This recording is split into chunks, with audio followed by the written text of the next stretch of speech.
Weet iemand waar is ons? Ek bedoel nie, julle is nou in Anlin, maar ek bedoel waar is ons in hierdie Kyk, ek het 'n lang naweek agter die rug gehad. Ek het al Vrydag aand begin dwars deur tot 09:30 toe en Saterdagoggend van 8:00 af tot 5:00 toe. So ek het al 'n bietjie gebrand. En vanoggend was ek ook daarom nog in die diens ook gewees, jy weet. Ek sal nou nie van almal sê almal was daar nie, maar hier was 'n paar hier en 'n paar daai kant by die ander gemeente. So alraait julle maar baie welkom. Ons is ek verstaan nie eintlik hoekom nie, maar ons is baie minder. Julle ons is altyd so 28, 30 ouens op hierdie sessie, maar ek wou vanaand daar teruggeskuif het na die ander saal toe want ek dink dalk doen hy lelike saal die ding. Is alles mooi skoon daar en reggepak en daar's 'n urn daar en toe ek die urn aansit en vol, ek het hom vol gemaak en aangesit en oopgesluit, toe werk die krag nie. So maar toe is my tyd 'n bietjie min om te gaan soek waar lê die fout, want jy weet op die plot moet jy moet nogal soek as jy iets wil kry hoor. So dan sit hier, dan moet jy gaan kyk want dis 'n klomp van hierdie elektriese bord. Maar baie welkom julle. Ek kon julle net kyk so lank want ek het nou hierdie boekies, ek het julle hierdie boekies oorgeprint, so ek weet nie eintlik waar is ons in hierdie boekie nie. Tensy ons straightforward voor begin met hierdie boekie vanaand. Ek weet nie want ons het 'n bietjie lanklaas met waar met ons 1. So hierdie nommer hierdie is F2. So en dan is ons reg. Okay, nee. Want ek het ook so gedink. Dis hoekom ek vir julle hierdie in my weet ek nie het ek hierdie een vir julle halfpad. Is die vorige een het ek vir julle in 2 dele gegee, né? Okay, so ek skuld julle eintlik die vorige een. Dat julle net 'n volledige boekie het. Ek sal dit onthou. Okay, julle maar baie welkom. Ek is baie bly julle is hier. Karen, vir jou baie welkom vanaand spesiaal hoor en vir Gerard hierdie kant. So ons is dankbaar julle is saam met ons hierson. En so kom ons gaan maar ons open net en dan gaan ons maar soos die Here se Gees ons lei vanaand want ons is nou in die laaste fases van hierdie hele disippelskap proses en dan sal ons eendag onder tyd weer voor begin. Ek wil net vir Paul sê, Paul, ons gaan heel waarskynlik, jy moet dalk met jou suster hulle begin reël vir Eersterus hier na die skoolvakansie. Laat ons kyk of ons daar kan kan inkom en ons moet dalk miskien vir al daai ander mensies wat sondaande ook gekom het van Eersterus af vra. Wie van daai ouens wil inskakel daar, dat ons net ten minste as ons so intoe gaan, dat ons klompie ouens daar by mekaar kry om dit te doen. So ons moet miskien maar net, maar ek gaan so nader, ek sal vir julle 'n datum gee. Wat ons dan daai kant gaan begin. Dit sal 'n weeksaand wees dan. So ons moet eintlik by jou suster hulle uitvind watter aand gaan hulle die beste pas. So as ons dit so kan doen, sal dit goed wees.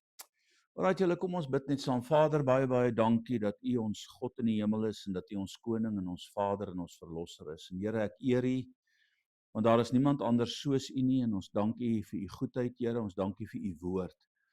Here, U woord is 'n lig aan ons pad en dit rig ons elke dag.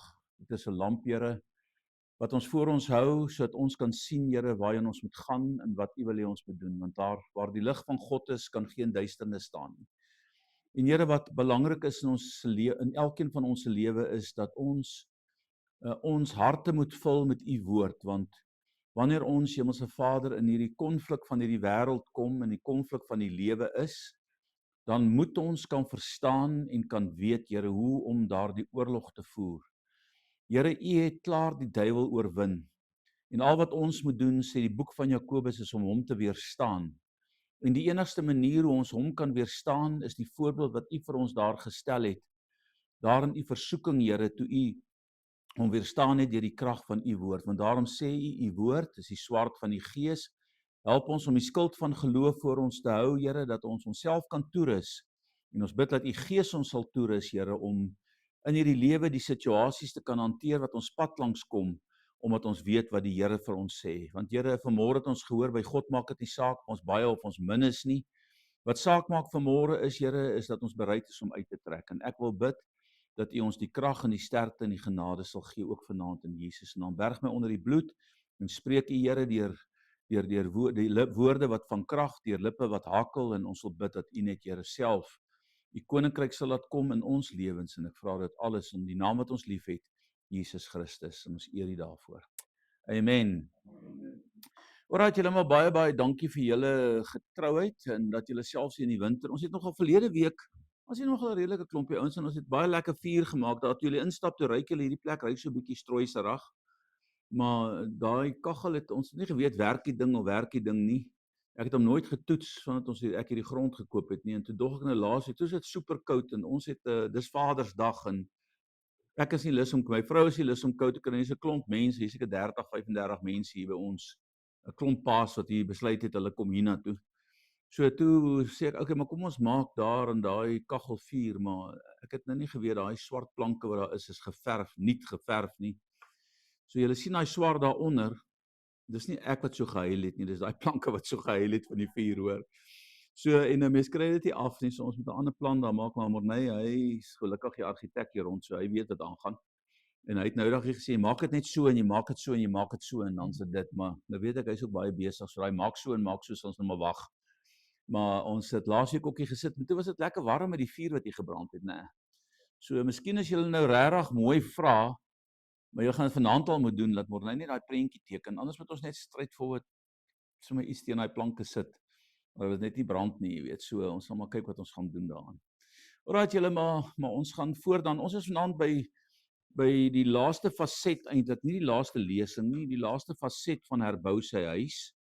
En julle sal onthou die hele prentjie buitekant spel hierdie hele opleidingsfaset uit en ons is nou so 'n bietjie meer as 'n jaar besig om hierdie hele proses deur te gaan en ons het so 'n paar aande bietjie dalk gemis en omdat van die mense siek geraak het in die winter, nie met skoolvakansies is dit moeilik.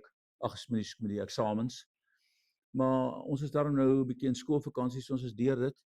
So ons werk maar met die wat kom, die ander ouens moet maar op die TV of hulle moet maar op die link oopmaak sodat hulle dit wat opgeneem kan word kan sien.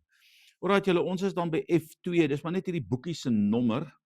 En ons is letterlik, julle sal sien daar staan sit die dak op, so nou dit is baie sekulêr, maar die gedagtes is baie primêr, so ons probeer dit vir julle deurvoer hierso. So ek gaan vandag vanaand dan aangaan met ons het so 2 weke gelede begin met sit die dak op, dis met F1 wat ons 'n klompie goedjies geraak het en ons gaan dan nou voort met hierdie volgende een wat dan gaan oor die goed wat ons vanaand wil hanteer en so ek wil by F2 met ek vir julle inleiding gee, julle kan weet waaroor dit gaan. So kom ons gaan kyk wat staan daar.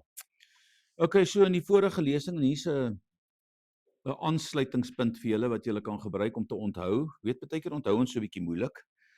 Maar net waaroor ons laas gepraat het. So in die vorige lesing het ons stil gestaan by 2 belangrike bevele en julle kan onthou, wat was daai 2 bevele gewees? Kan julle dit onthou? Ek weet Jacqueline sy swaar deur die week, so sy gaan dit ken.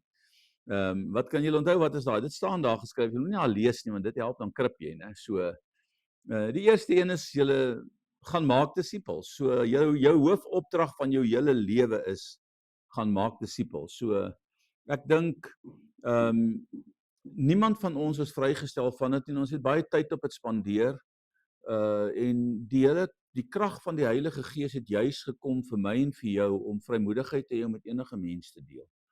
En ons moet daai beginsel verstaan, en baie keer, wanneer ons praat van gemaak disippels, jy weet, dan of praat met mense, as mense so bang om eintlik net hulle geloof met mense te deel. En want ons wil altyd evangelisasie, wil ons koppel aan een of ander opleiding wat vir jou daarom ten minste 3 riglynpunte gee om dit te doen. So punt nommer 1, doen dit. En julle ken almal EE3 vroeër jare.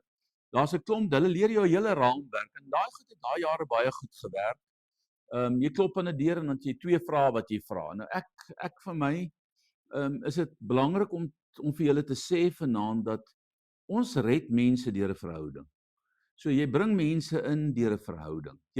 Ek sal vir jou 'n brief gee as ons 'n opname hier moet maak vanaand. Hoe het jy regtig by die Here uitgekom? Dan gaan julle vir my, die meeste van julle vir my sê, hoorie, dit is deur 'n ouma of 'n oupa of 'n ma of 'n pa of 'n oom of 'n tannie of 'n vriend of 'n vriendin of net iemand wat met my die evangelie gedeel het en nie noodwendig gedeel het op 'n formele manier nie, maar deur 'n leefwyse. So julle vriendskaps-evangelisasie, ek weet jare terug het ek hy stats getrek en ek het nou so ruk terug daar by die gemeente in Amanda Sig het ek daaroor bedien, eintlik verlede jaar hier so die 3de laaste maand, het ek baie sterk op dit gefokus. dat die hele proses van uitreiking na mense is eintlik met wie jy is. So God gebruik wie jy is, want hy het jou gemaak. Jy hoef niemand anders te wees nie. Ja, mens kry evangeliste, die gawe van evangelis, die gawe van 'n evangelis. Dis 'n scenario op sy eie. Ek meen Reinhard Banke is evangelis. Hy het begin as 'n sendeling, maar hy het geëindig as 'n evangelis.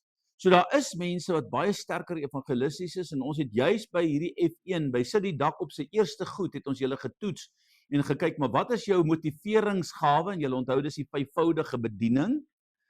En jy's met ander woorde, wat is die vyfvoudige bediening? Jy sal of apostolies georiënteerd wees. Jy is nie 'n apostel nie, julle. Want 'n apostel moes Christus gesien het, maar jy kan die apostoliese gawe hê. Jy kan die profetiese gawe hê. Met ander woorde, hoekom wil ek myself nou 'n profeet laat noem? Verstaan jy? Baie mense wil hulle profete noem. Ek moet my tog liewer niks noem nie. Noem my maar net op my naam. Want dan weet ek kan nou nie daar myself verhef nie. En ek weet ek kan nie foute maak nie. Want ek het al baie profete se woord wat hulle vir mense gee, moes ons op 'n manier so in ander mense se lewens herstel, omdat daai profetiese woord nie noodwendig altyd akkuraat was nie. Onthou die Bybel sê toets elke gees. Ek glo absoluut in die gawe van profesie. Ek glo dit in my hele hart en ek het baie in my eie lewe goed vir mense gesê wat die Gees my op daai oomblik sê en daardeur gespreek, maar ek is nie 'n profeet nie. Ek is die laaste van die 5. Ons is 'n teacher, ek is 'n leraar. Dis wat my gawe is. En God gebruik my daar. Weet, en ek het hierdie naweek net weer gesien in Brits met daai klomp mense van Anker gemeente, net hoe die Here se Gees werk. En dit deur opleiding. So elke ou het sy eie gifting, julle, en God gebruik jou binne jou gawes. Moenie bang wees om met mense te deel oor Christus in wie jy is nie. Maar maak 'n goeie vriendskapsverhouding, deel met mense, leef Christus sodat hulle kan sien en sê, hoorie, maar dit wat jy het, soek ek ook. Dis eintlik al wat jy nodig het. Okay, en begin vir mense bid vir hulle redding. En ek dink dis waar ons eintlik 'n groot toetstop. Ons bid nie vir die mense se redding nie. Ons het baie mense wat gered moet word. Maar Jesus, ons spandeer nie tyd om daai mense na die Here toe te bring nie. Kyk, hulle het my foos gebid hoor. Toe ek onbekeerd was soos 'n klip. Ek het langs die pastoor wie se gemeente ek jare daarna oorgevat het en ek en sy seun was pelle van skool daar af. En kyk, en hulle was soos in die hel stout. Jy weet so hulle sê mos as jy nou 'n regtig stout kind sien, dan moet jy met 'n predikant se seun speel. So daai ouens was woestout. So God gebruik jou wie jy is en ons het met julle gepraat oor gawes, ons het met jou gepraat oor jou verantwoordelikheid. So die eerste ding wat jy moet verstaan is jy het 'n verantwoordelikheid om die koninkryk van God uit te bou in jou persoonlikheid met jou gifting wat die Here vir jou gegee het. En die tweede opdrag wat daar was is gaan wag totdat jy aangedoen is met krag uit die hoogte. En ek dink dit is waar daar 'n groot leemte is met betrekking tot die kerkwêreld. Mense is bang om uit te reik omdat hulle besef nie die Heilige Gees gaan jou toebedeel met wysheid met woorde wat jy ook al nodig het, julle. En daai ding weet hulle nie. Hulle sukkel om dit te snap. Daar's baie keer dat mense nie weet wat jy moet sê nie. En ek kan nie vir jou sê keer in my lewe net ek al in situasies gekom. Dan weet ek, Here, hierso het ek nie 'n antwoord nie. En dan praat ek van redelike tawwe goed, want jy weet, ek het so baie jare 'n nasionale kerk gelei. Dan het ons so 120 pastore wat jy moet vat en lei. En ons het 'n klomp, gemeentes in die land wat jy moet aan. Dan gebeur daar goed in daai gemeente. Dan moet jy wysheid hê.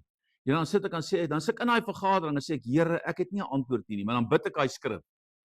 En ek bid nou nie kliphard nie, maar hier myself, want sê ek, Here, die woord verklaar, as jy wysheid kortkom, bid dit van God, wat aan almal eenvoudig gee sonder om te verwyd. Dan sê ek weet nie, Here, maar nou moet jy my help. Gee my wysheid. En julle, dan stap ons uit die vergadering uit, en dan weet ek, die Here was daar, want hy gee jou wysheid. So, maak staat op die Heilige Gees, wanneer jy weet, jy moet met iemand praat of met iemand deel, en julle onveroordeeld. Jy kyk nie hoe 'n ou lyk nie. Jy kyk ook eintlik nie hoe hy ryk nie. Jy moet onveroordeeld met iemand deel, want veroordeling dryf mense weg. Ons praat nie sonde goed nie. Ons praat nie mense se ongeregtigheid goed nie. Maar al wat ek weet is, God wil almal 'n kans gee en hy het gekom vir almal. En mense tel verskriklik maklik op as jy in 'n veroordelende gees met hulle praat. So wees baie versigtig daarvoor en praat met die ryke, kom ons draai dit om. Praat met die arme net soos jy met die ryke sal praat. En praat met die gemiddelde ou net soos wat jy met die arme sal praat en met die ryke sal praat. So wees jy. Okay, en dis dit. So ons het vir julle gesê as twee dinge. Jy moet disippels maak by die hemelvaart. So die hemelvaart boodskap het twee boodskappe. Daar's twee opdragte wat ek en jy moet verstaan by die hemelvaart. En die eerste een is maak disippels en die tweede een is wag op krag. So want jou konfrontasie in hierdie lewe, en ek het dit al vir julle 1000 keer gesê, is nie teen vlees en bloed nie. Ons konfrontasie in hierdie lewe is teen die duister magte. Jy kan nie die duiwel se werkinge, jy kan nie sy misleidinge op 'n vleeslike vlak aanvat nie, want jy kan hom nie sien nie, jy kan hom nie ruik nie, jy kan hom nie hoor nie. So hy kom want onthou wat is die duiwel? Hy's 'n gees. So die konfrontasie wat ek en jy moet verstaan, dit is hoekom hierdie ouens moes wag op die Heilige Gees krag, want gees kan gees vat, maar is moeilik vir vlees om gees te vat. Okay. So wanneer ons die duiwel moet weerstaan, daarom kan jy nie, want daar's 'n skrif in die Bybel wat sê my woord is die waarheid en die waarheid sal jou vrymaak. Op 'n ander plek sê hy daar dat my woord is gees en lewe. So hoe gaan jy die gees van die duiwel aanvat sonder die gees van lewe, die woord van God in jou? En julle, dis 'n gebrek in die kerk. Die kerk, ek praat van die lidmate in die kerk, ken nie die woord nie. En hoekom ken hulle nie die woord nie? Want hulle bestudeer nie die woord nie. Okay? Nou ek kan redelik pannekoek bak, sommer uit my kop uit. Ek hoef nie 'n resep te vat nie. Maar hoe het ek daar uitgekom? Ek het 'n paar keer pannekoek gebak en die eerste keer het ek gekyk en die tweede keer ook en daarna te bak ek my eie ding.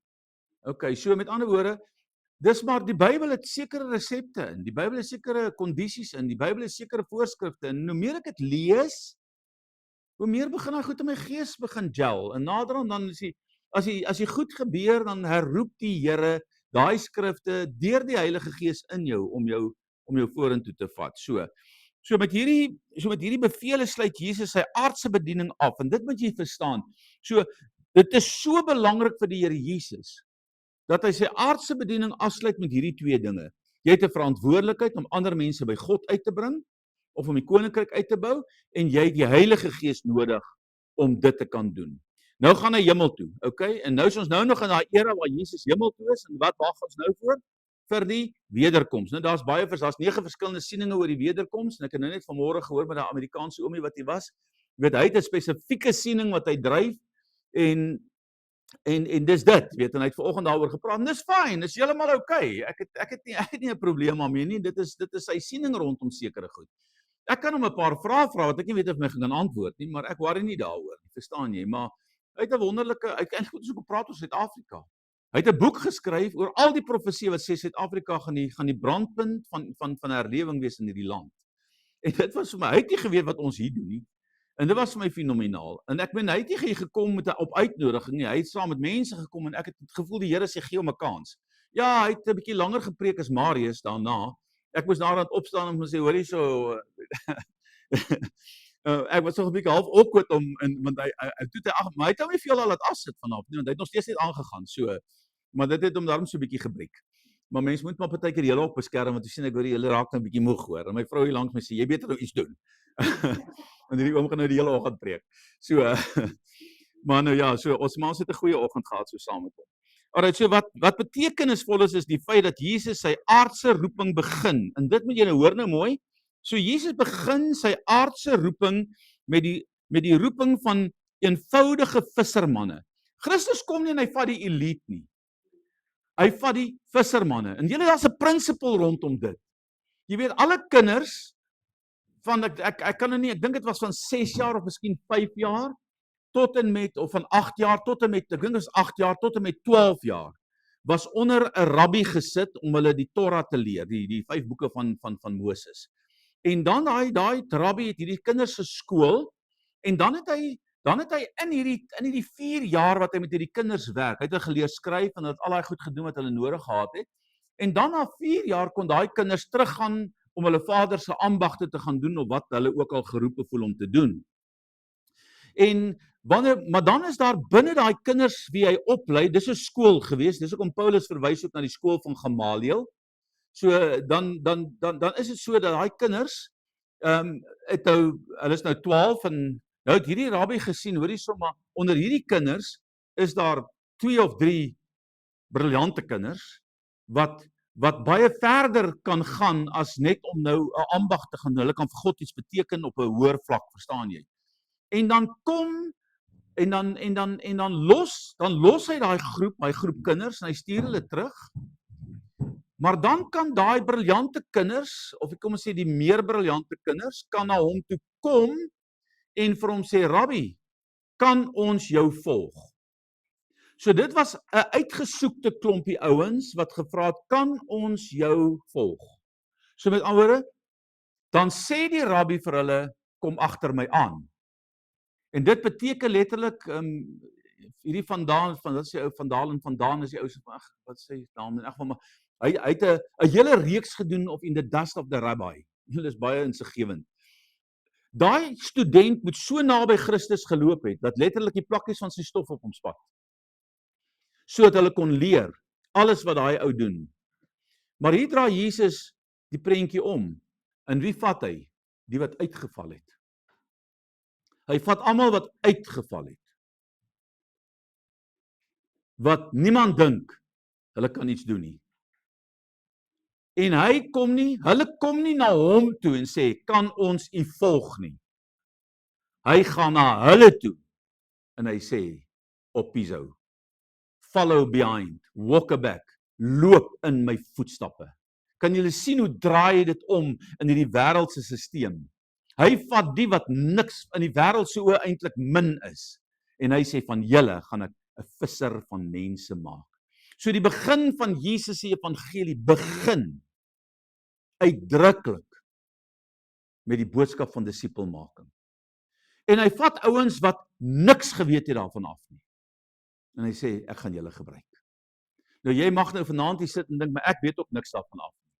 Ek wil vanaand vir jou sê, oppiso, follow, kom, loop agter my. Want Paulus sê, jy sal sê, jy's nou verwaand, hoe sê jy loop agter my? Nee, ek gaan vir jou sê wat sê Paulus. Hy sê, volg my. Wat is die volgende deel van hy skrif? Julle behoort hom daarom te ken, mense. Volg my, moet ek julle nog 'n woordjie gee. Soos.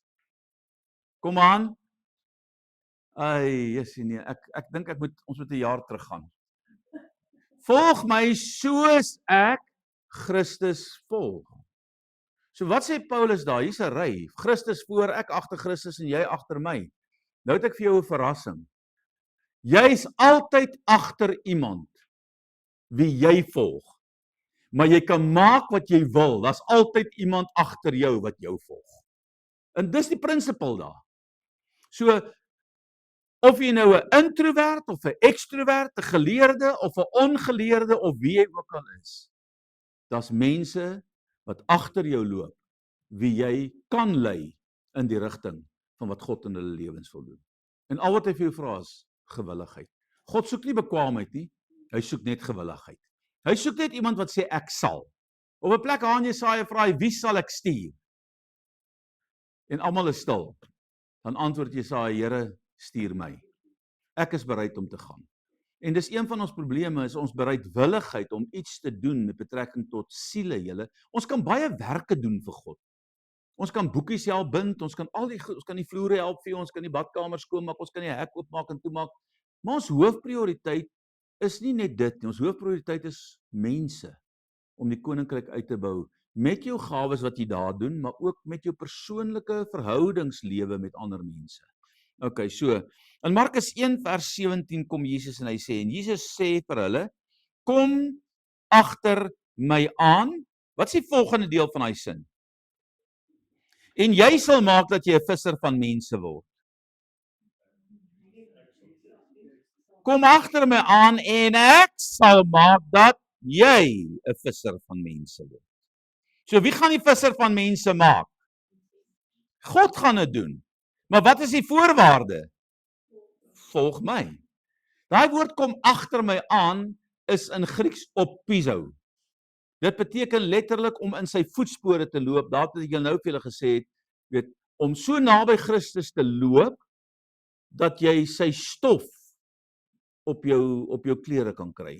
Want dan leer jy. Hoekom nie langsom nie? Want as jy langsom is, dan kyk jy te veel rond. Okay, kom ek vra julle, ek het hierdie spesifieke konsep wat ek reg aan die begin hanteer, maar gaan dit weer vir julle sê. Jy ry nou Kaapstad toe met jou kar. En hier beland jy nou daar by Van Reen en Pas, en veral nou in die ouer jare toe dit nou nog enkelpaai was, hier beland jy nou agter so 2 of 3 trokke. Wat wil jy doen as jy agter daai lorries kom? Ons het nou nie buite daaroor gepraat. Jy wil verbykom. Hoekom wil jy verbykom? Jy wil voorkom. Okay, jy wil verbygaan. Maar gee my nog 'n paar redes. Hoekom wil jy verby daai trok kom? Jy is haastig. Hierdie ding ry hier voor jou. Wat kan jy nie doen nie? Jy kan nie sien nie. Maar weet julle wat, dis eintlik die veiligste plek om te ry. As jy nou mooi daaraan dink. So, nou kom Jesus en hy loop agter my.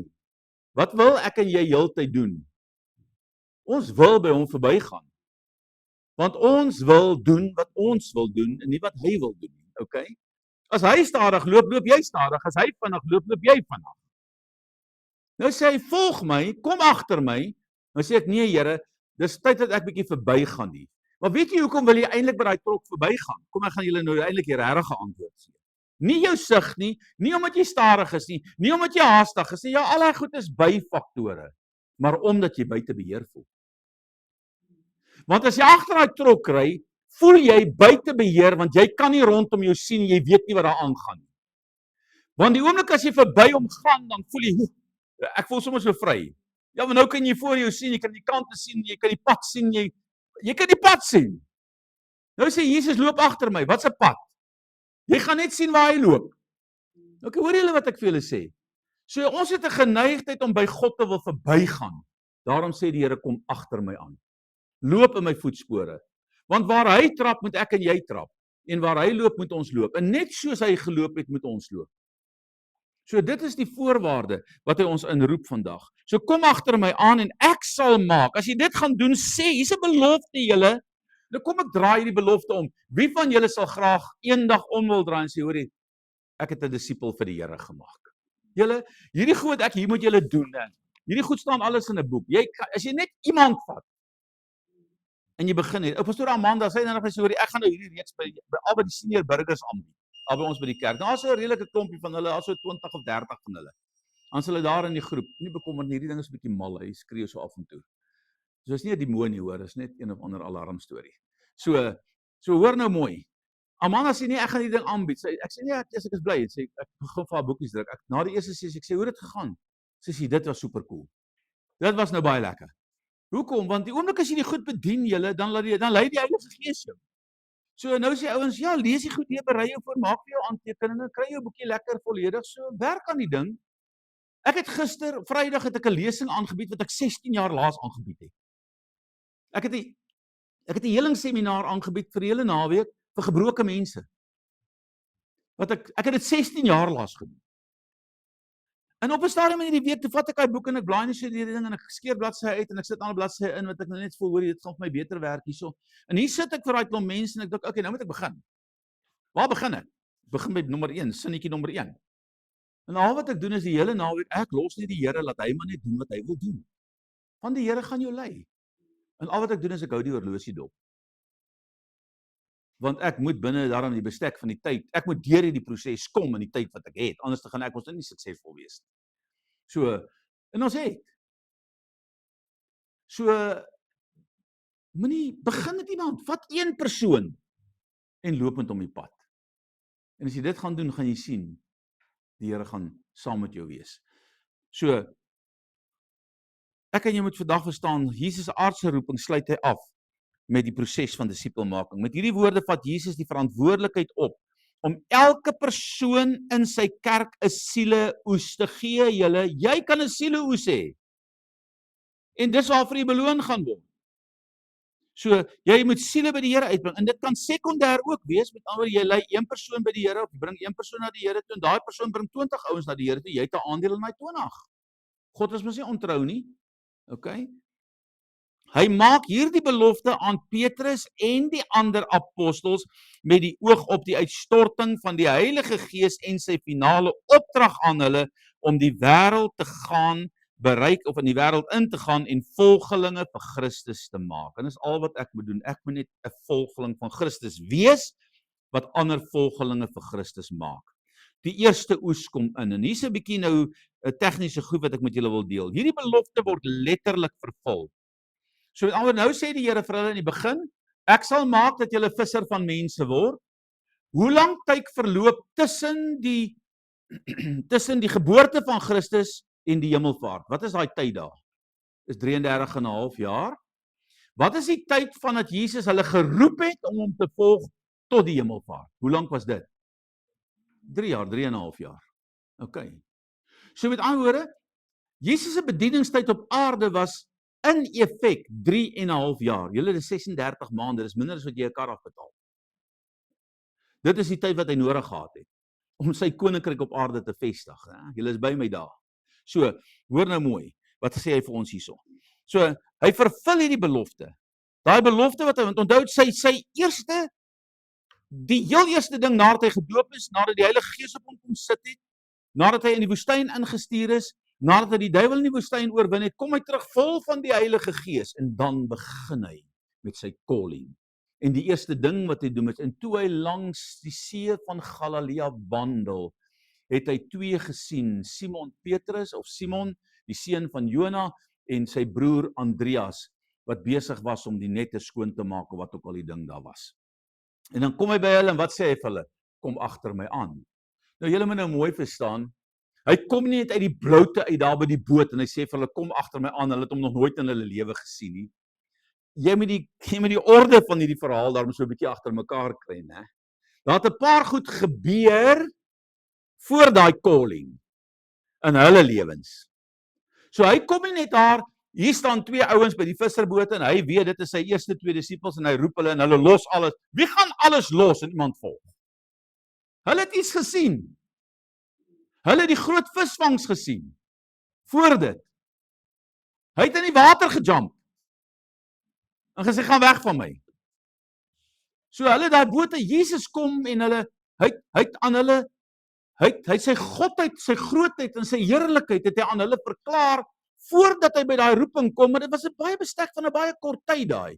Hulle het gesien, hier's iets in hierdie man, sy liefde, sy manier, sy die krag wat in hom is, en toe hy daar by die see kom, en hier is hulle besig om met die goed, hierdie nette reg te kry, want hulle was vissermanne, toe sê hy vir hulle, volg my, en dan sê die Bybel, en hulle het alles gelos en Jesus gevolg. Dan gaan hy na die volgende 2 toe, hulle neefies, Johannes en Jakobus, en hulle is besig om die nette skoon te maak, of heel te maak, en hulle het vir hulle pa gewerk, hy het 'n groot vloot van bote gehad wat visse gevang het, en Jesus sê vir hulle presies dieselfde woorde, en hulle los alles, en hier is die 4 neefs. So kan julle sien die verhouding daar, daar's 'n klomp neefies daar julle, en hierdie klomp ouetjies besluit, hoorie, so nou is hulle lekker jonk, en hier's 'n lekker jong leier, en ons sien die ou se krag, en hy sê, kom agter my aan, en hulle is gefascineer deur dit, en aanhou Petrus, want kyk, hy was nou 'n bietjie vinnig van geaardheid, en hy het daar 'n droom in sy lewe gehad, en hy is 'n shaker and a mover. En hy sê, hierdie opportunity gaan ek gebruik, hierdie geleentheid, ek gaan dit nie laat verbygaan nie, en hulle gaan. Maar hy maak die belofte, ek sal 'n visser van mense van julle maak. Nou loop daar 3 en 'n half jaar, en hulle doen baie dinge, want hy stuur hulle uit 70, en dan sien ons hoe hy daai 12, of hy 12 ouens uitstuur, en kragtige werkinge deur hulle plaas van die duiwels, hulle kom op 'n stadium terug, en hulle is so opgewonde, sê, tot die duiwels luister vir ons. En hy sê, julle moet nie bly wees omdat die duiwels vir julle luister nie, julle moet bly wees omdat julle name geskryf is in die boek van die lewe. So is nie die duiwels uitdryf wat die bargain is nie, die bargain is, jy gaan eendag opstaan uit die dode. En dis wat jy moet na kyk, nie wat die duiwel vir jou vlug nie. Maar hulle het dit gedoen. Maar nou kom hulle hier aan die einde van Jesus se bediening, waar hy gekruisig is, en opstaan uit die dode, en daar's 'n twyfel in hulle harte van wat hier gebeur in daardie tyd wat hy in die graf is, en hulle is almal stikken, en hulle is eintlik omgekrap met wat gebeur het, want hulle het alles neergelê, en hier's hulle meester weg. Hulle verstaan nie die woord wat sê, dis vir julle voordelig dat ek weggaan, want ek kom terug nie. Want julle dink nou vir jouself, hulle hoor hierdie goed, maar hulle het dit nog nooit gesien nie, so hoe glo jy? Dis 'n moeilike konsep. Maar nou kom Jesus en aan die einde, na die hemelvaart, vervul God hierdie belofte dat hy van hulle 'n visser van mense gaan maak, en ek gaan dit nou vir julle wys. Hy vervul dit letterlik. OK. So, op die Pinksterdag op die dag van Pinkster, toe Petrus opgestaan het. En wanneer staan hy op? Nadat hy gevul was? Nee, kom ons gaan net een tree terug. Nadat hy gewag het op die Heilige Gees en nadat die Heilige Gees uitgestort was oor hulle en hy die krag van die Heilige Gees ontvang het. Kan julle sien?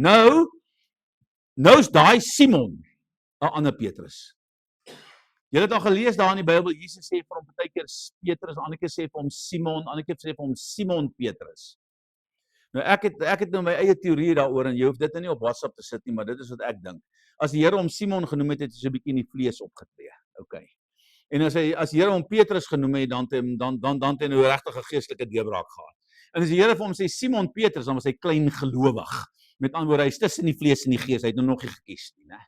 So en ons is ook baie keer daar. En hier staan hierdie Petrus op daai dag, hy's gevul met die Heilige Gees julle. En hy preek in die boek van Handelinge, die 2de hoofstuk, een boodskap. Een boodskap. En hy preek net Christus. En ek gee julle een raai, hoeveel mense gee hulle harte vir die Here? 3. Nou, ek het al vir die Here baie gesê, dis nie fair nie. Hoekom kan hy met een preek 3000 ouens bereik? Ek sukkel al 33 jaar en ek kry nie eens die kamer vol vanaand nie. Dan antwoord die Here en sê, maar jy het nie alles gelos nie. Hierdie ou het. En gaan kyk maar waar God kragtig werk, is waar jy alles los. Jy kan nie altyd alles los nie, verstaan jy? Dit is nie altyd seker prakties moontlik. Mens kan seker, maar dit is die uitdaging. Want ons moet lewe, ons moet werk, ons moet 'n gesin en gaan jou kinders onderhou, met al die goedes moet jy doen. Maar hier staan hierdie man op, die visserman, die ongeleerde, soos wat die Fariseërs hom genoem het. En hy bring met een preek. Nou julle, is dit nie lekker kerkgroei daai nie, hè? Jy wil nog 'n jy dink nog om 'n auditorium te bou wat 1000 mense kan vat, en een preek kom maar sommer 3000 tot bekering. So dit gooi nogal jou bouprogram omver, né?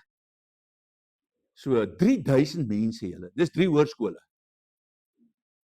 As jy nou wil weet hoeveel dit is. Nou nie die megaskool nie, maar gewone hoërskool. 3000 mense kom op een slag tot bekering deur daai woord. Het hy 'n visser geraak van mense, ja of nee? Het God sy woord vervul, ja of nee? Yes. In Jesus se gelykenis wat handel oor die talent in Matteus 25 vers 15, sien ons dat God aan elke persoon 'n spesifieke gawe gegee het, wat binne die bereik van elke individu is. En julle, daai prinsipel moet jy onderstreep, want jy moet dit verstaan.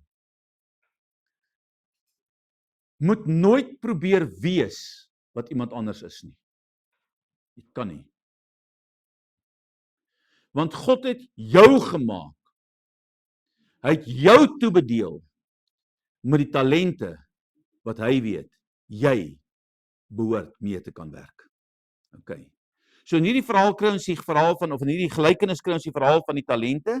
Wie van julle ken daai verhaal?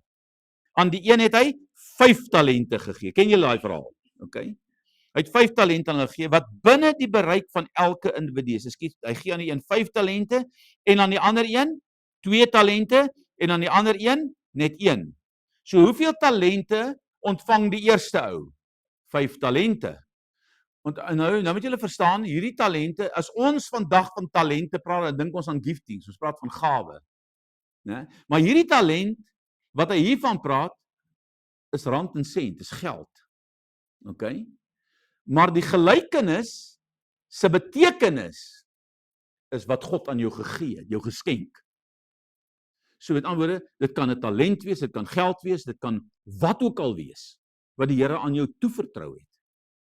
So met ander woorde, nou kom jy 5, aan die een 2, die ander een 1. Hoekom gee hy aan die een 5 en die ander een 1?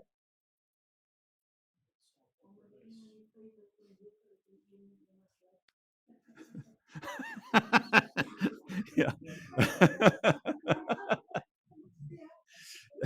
Ek het nog nooit so daaraan gedink, die pil, dalk is jy reg. Want hy ken hulle harte, so die ou het die enige keer sê, dis die lui ou. Hulle vermoë, julle, almal het nie dieselfde vermoë nie. Jy kry mos nou slimmer mense as ander mense. As ons nou hier 'n klomp somme op die tafel moet sit en ek sê nou weer, kom ons doen gou-gou daai somme. Dan gaan hier 'n paar ouens in hierdie vertrek baie vinniger daai klomp wiskunde kan doen as wat ek dit kan doen. As ek vir hulle sê, hoorie, kom ons vat gou 'n bietjie hierdie rekenaar en ons werk gou 'n bietjie op hierdie rekenaar. Hier sit 'n klomp rekenaarfundies hierso. Julle, ek gaan mos sukkel daarmee. Want jy het die gifting vir dit, verstaan jy? Met ander woorde, jy het jou hele menswees is toegerus vir daai taak. So God gee aan hulle volgens hulle vermoë. Hy weet wie kan 1 hanteer en wie kan 5 hanteer. Daarom moet nooit probeer kyk na iemand anders en dis wat hierdie ou gedoen het en dis wat daai ou gedoen het en doen wat jy moet doen met wat God jou gegee het. Maar jy het nie niks ontvang nie. Jy het iets ontvang. Dis binne jou vermoë, dis binne jou bereik. En hier is hierdie 3 ouens en elkeen het iets uit die hand van die Here ontvang. Die sleutel van hierdie gelykenis lê nie opgesluit in die hoeveelheid talente wat elke persoon ontvang het nie. Met ander woorde, dit is nie waarna ek en jy moet kyk nie. Dis nie die hoeveelheid wat jy gekry het wat saak maak nie. Wat saak maak is, wat doen ek met wat ek gekry het? Wat doen ek daarmee? Waar gebruik ek dit? Is dit tot eer van sy koninkryk? Bou ek die koninkryk uit met wat ek het? Nou julle, hier's binne in jou sekulêre wêreld, binne jou sekulêre lewe, in jou wêreldse lewe, daar waar jy werk, daar waar jy is, God het jou daar gesit of jy nou daar wil wees of nie wil wees nie. Jy het 'n werk om daar te doen. En jy kan 'n werk daar doen. Nou ek was lank voor ek 'n predikant was, as ek in landbounavorsing, en dit was maar die rigting waarin die Here my gestuur het. Ek wou nie graag daar wees nie. Ek wil dit eintlik vir hom sê, en ek sê dit maar nou vir hom, want ek wou eintlik landscaping doen en toe bevoeter hy ou my lewe en hy werk my vir die landboudepartement en ek was 13 jaar in landbou. Maar daar waar ek gewerk het, ek het meer vir hulle gepreek as wat ek landbou gedoen het. Ek het selfs gegaan en daar's 'n pragtige auditorium op die grond daar in L&R se kantore daar by die op die plaza regoor kan die inry van Rodeplaat Dam as jy daar afgaan, daar's 'n groot auditorium daar. Nou lekker ou, hy's nogal so mooi so ek dink daar kan seker so 300 of 400 mense daar sit wat hulle gebruik het om seminare en goeters te hou in die landboufakulteit. En dan gaan ek gereeld, dan plak ek goed op die deure of weet oor op die kennis en sê ek hoorie so ek gaan 'n woord bedien daai dag in etenstyd. En dan daar gaan so 10, 15 ouens op en dan preek ek daai woord en julle ek is ver van 'n predikant af, maar hoekom ek probeer daai mense bereik wat daar is. En ek het hulle gas gegee hoor. Daar's 'n ander ou, kyk hy het vreeslik baie gedrink. Dat dit so warm vir hom raak dat hy in die mielieland inhardloop en dan staan hy in die middel van die mielieland, skreef my die mielieland uit. Dan staan ek op die kant van die mielieland. Dan praat hy met my hier oor die mielies. Ek kan hom nie sien nie. Hy praat hier iewers daar. Hy's daar. Dan gee ek hom die evangelie van buite af. Ander een sit voor my tafel. Hy spring op en hy spring daar van die stoep af en hy hardloop om my ek het seker vensters hier agter gehad oopmaak. Hy staan hier buitekant by die gebou en hy skryf my deur die vensters. En dan draai ek hom net om en skree ek vir hom terug. So ek het hom die evangelie gegee. Julle so, maar ek doen laat is landbou daar. Maar ek het 'n prioriteit gehad. Ek moes mense by die Here uitbring. En dit het gebrand in my hart en ek is nie toegerus, ek was nie opgelei nie, ek het dit net gedoen met wie ek is. Die direkteur het na ons my gekom en sê hoorie so, jy moet nou hierdie klomp mense partykeer van jou kantoor afhou want hulle kom sit hier op my kantoor se punt van die tafel dan moet ek hulle nou berading gee. En ek weet eintlik niks van berading af nie, maar al wat ek doen is ek gee hulle die evangelie en help met hulle. Want die een vrou se man het haar gelos vir 'n ander man en dit het haar platgeslaan in die lewe en daai een se man het haar gelos vir dit en die een het dit en daai en dit en so het elke ons met sy eie stryd. Maar in daai proses kon ek met hulle praat en kon ek hulle help om hulle net rigting te gee. So jy kan dit ook doen as jy net die geleentheid gebruik wat daar is. So Jesus kom en hy gee aan hierdie ouens talente. Die sleutel is nie hoeveel jy ontvang het nie. So met ander woorde, God wil hê, wat het jy daarmee gedoen? As ons die Heilige Gees ontvang het, kan ons nie ons talent of talente begrawe nie, maar moet ons dit aanwend tot God se verheerliking en die uitbreiding van God se koninkryk. So, party ouens is finansiëel ingestel, ander ouens is rekenaar ingestel, ander ouens is dit ingestel, ander gebruik wat jy het tot sy koninkryk, tot sy verheerliking. Ja, en doen die beste waar jy is. Lewer altyd jou beste in jou werk. Moenie laat jou werk skade ly nie. Doen dit dat niemand 'n vinger na jou kan wys nie. Koop die tyd uit, gebruik etenstye, gebruik teetye, maar praat met mense daar waar jy is, waar jy met hulle werk, want hulle werk mos nie langs jou nie om jou. Ek weet deesdae die omstandighede so 'n bietjie verander en dit is alles as jy elke ou is in sy cubicle en elke ou is op sy eie. Maar daar kom tye wat 'n ou tog met mense praat en met mense deel, né? So as ons die Heilige Gees ontvang het, kan ons nie ons talent begrawe nie, maar moet ons dit aanwend tot God se verheerliking en die uitbreiding van sy koninkryk. Kom ons kyk wat sê Matteus 25 vers 1 tot 13. Want dit is soos 'n man, en hier is die skrif, nou gaan ek hom vir julle lees, en ek het hom volledig uitgetik. Want dit is soos 'n man wat op reis wou gaan en sy diensknegte roep en aan hulle sy besittings toevertrou. Okay? En aan die een gee hy 5 talente en aan die ander een 2 en aan Paul se lei een. Okay? Aan elkeen na, daar is die sleutel Paul, nie omdat hy lei is nie, elkeen na sy vermoë. So daar sê hy vir jou, hoekom gekry 1 en die ander 1 5, elkeen na sy vermoë. En hy het dadelik op reis gegaan. So wat doen hy toe hy die talente uitgedeel het? Hy gaan weg. Okay. En die een wat die 5 talente ontvang het daarmee, wat is die volgende woordjie? Gaan werk. So daar's 'n effort. Daar's energie aan verbonde. Hy daarmee gaan werk en 5 ander talente gewin. So wat was die opbrengs op die ou wat 5 ontvang het? Nog 5. So hoeveel het hy nou? Nou het hy 10. Net so het die een wat 2 ontvang het, self ook 2 ander verdien. Maar hy wat die 1 ontvang het, het in die grond gaan grawe en die geld van sy heer weggesteek. So wat doen hy met sy 1? Hy steek dit weg. En na hoe lank? 'n lang tyd. Het die heer van daardie diensknegte gekom en met hulle afgereken. Nou jy moet hierdie gelykenis verstaan in die lig van Jesus se hemelvaart, want dit is wat hier staan.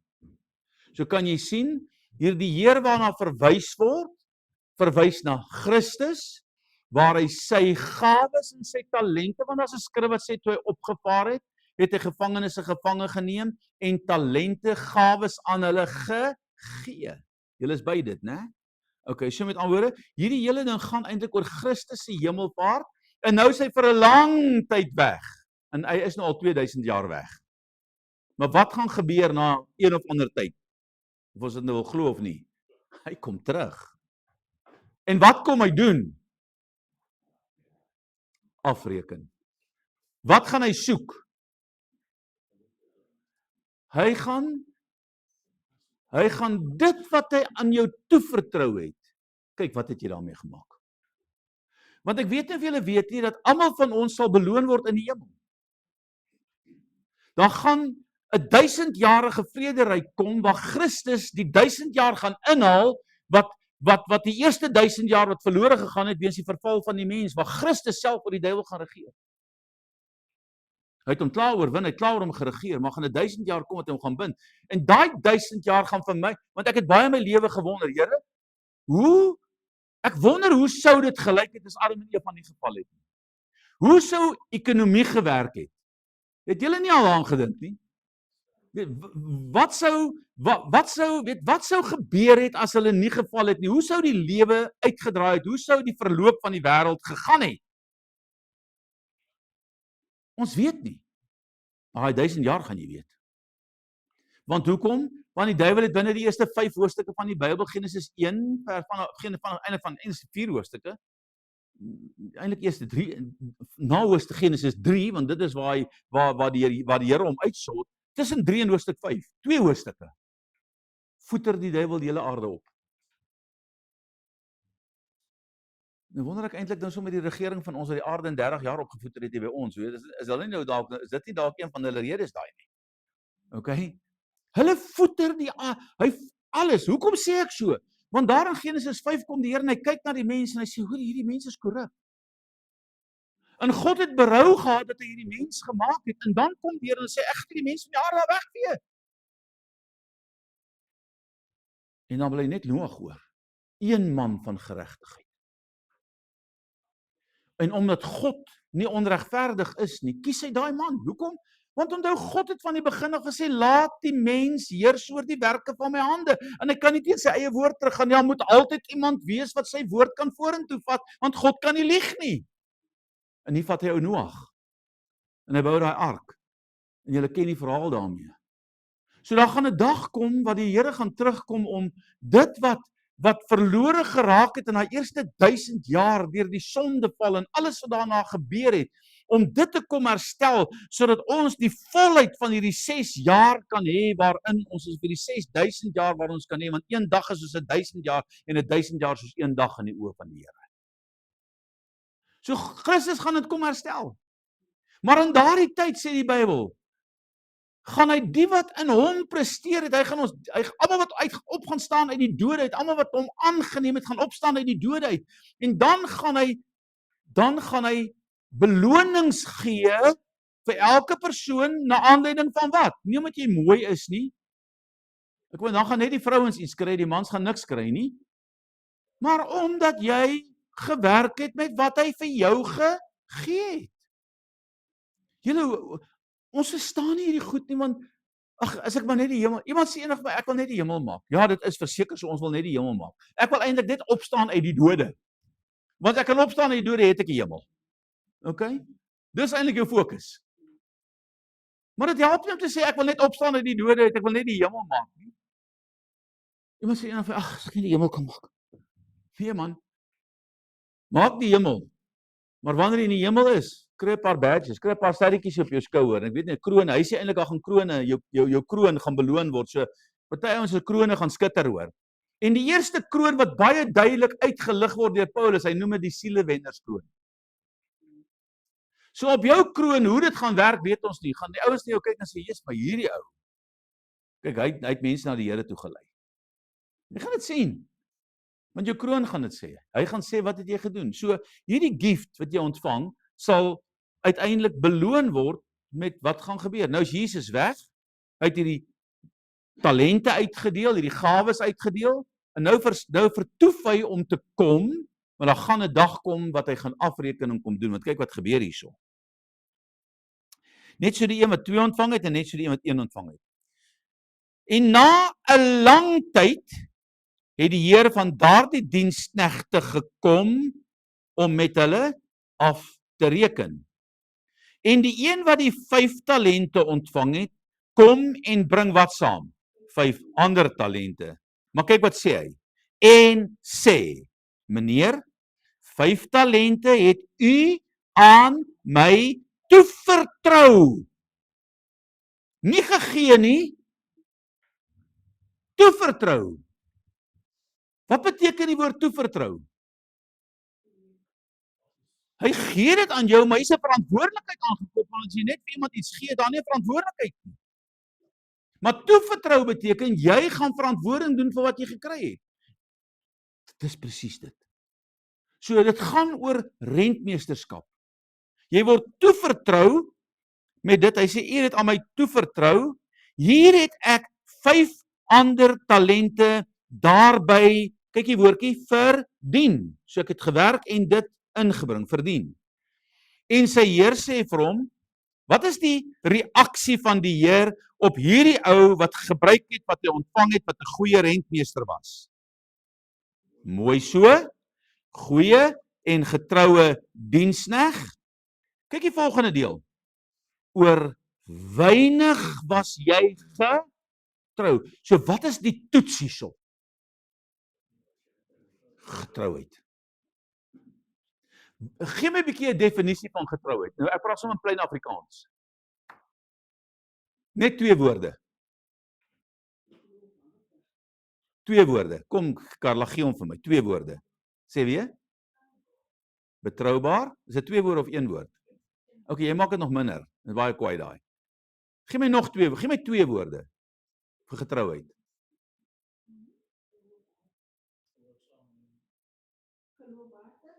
Geloofwaardig, maar julle maak dit nou baie julle maak dit nou te taalkundig hier. Julle getrouheid beteken altyd beskikbaar, altyd daar. Hoor wat ek sê? Altyd beskikbaar. As God jou nodig het, hier is ek. Waar God jou nodig het, ek is altyd daar. Julle toe daai mense nou vir my sê, hoor hierso, want ek het die pastoor toegerus binne hierdie opleiding wat ek hierdie naweek gaan doen het. En toe ek klaar is daar, toe sê hy vir my, hoorie maar, wil jy nie my leierskap kom toerus in hierdie ding nie? Toe dink ek myself, julle verstaan nie, Matta, hierdie is 'n job wat hier voor lê, want dis 2 dae se preek aan mekaar. Ek weet nie of jy weet hoe voel jou stem aan die einde van daai dag nie. Dit klink soos daai jare toe ons op Polditch was. Dis hoe jy voel. Jy's op, hoor. Want jy moet mense counsel terwyl jy daar sit, jy moet mense praat, jy moet na die profiele van daai mense kyk en jy moet hierdie mense help. En ek sit daar met myself, ek dink, Here, nou moet ek Brits toe gaan om dit te gaan doen. Ek het hierdie gemeente, ek het daai gemeente. Nou raak dit 'n bietjie rof. Maar ek sit net en ek besluit, as dit is wat die Here wil doen, dan doen ek dit. En nou is ek deur dit. En ek het nog steeds 'n stem om met julle te praat. Ja, ek moes arme ou Marius bel, hy hier op die nippertjie en vir hom sê, hoorie Marius, ek dink jy moet eerder vandag vanoggend preek, want ek het gisteraand teen 6:00 by die huis gekom en ek was redelik op. Ek glo nie ek gaan my voorbereiding klaar afgerond kry vir dit nie. En ek is so dankbaar hy het gepreek, want jy het 'n wonderlike woord bedien. Hy bedien altyd 'n kwaai woord. Maar weet julle wat? Toe ek vir hom bel en vir hom sê, ek het hom donderdag aand gebel. Sê ek, hoorie so, ek ken hierdie goed, ek gaan Saterdag klaar wees, hoor. En ek weet nie of ek gaan gereed wees om Saterdag aand as ek hier kom nog daai aand te gaan, want dit is in elke naweek as ek preek, ek meen of ek daar preek of hier preek, ek meen elke Saterdag aand 7:00 klok ek in by in my studeerkamer en dan stap ek daar uit 11:15 en daai volgende môre tussen 3:00 en 4:00 is ek uit om my goed te gaan doen. So dis 'n redelike tawwe ding. Maar is nie, hoor jy, as min tyd nie, en weet jy, ek werk daarom nog elke dag voltyds, en weet jy moet nou verstaan, ek is by die bank, en ek kom eers in die aande 6:00 by die huis, en ek het daarom nog 'n vrou ook wat vir my lief is, en ek het nog 'n ou dogtertjie wat ook aandag moet kry. Hy sê vir my, Henry, ek sê, het jy 'n woord? Hy sê nie, ek het nie 'n woord nie, maar ek sal die Here vra. En het hy nie 'n woord by die Here gekry nie? Hy's altyd daar. Dis hoekom hy sê, jy kom saam met my. Ons begin nie, ek gaan met jou loop, want ek weet, jy's altyd daar. Ek hoef nie te worry, so Marius, ek hoef nie om te kyk, en eintlik is baie van julle wat hier sit, dit presies so is. Ek hoef nie te worry nie. Maar kyk, hierdie gemeente het my 'n paar lesse geleer, hoor. Ek was so bederf met alles wat ek aan die ander kant gehad het, toe ek hier begin, toe kom ek agter, nou moet ek die hek oopmaak, ek moet die deur kom oopsluit, ek moet die ligte kom afsit en aansit, ek moet die kom volg, my vrou en my dogtertjie kom doen dit gewoonlik, maar vanoggend voel sy, okay, ek sal dit doen.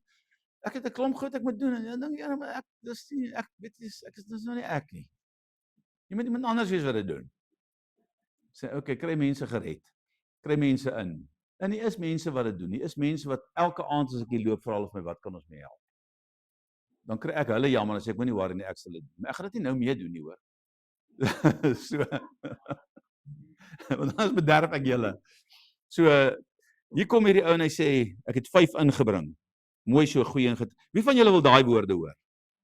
Ons almal. Maar kyk die laaste een, hy sê, oor weinig het ek jou aangestel, oor vele was jy getrou, gaan in die vreugde van jou Heer.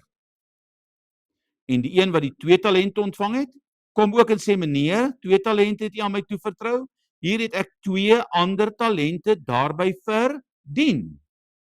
Sy Heer sê vir hom, mooi so, goeie en getroue diensknegt, oor weinig was jy getrou, oor veel sal ek jou aanstel. So kan jy sien, daar kom jou aanstelling. Gaan in die vreugde van jou Heer. Die aanstelling hier en die aanstelling by die 5, verskil dit van mekaar, ja of nee? Nee.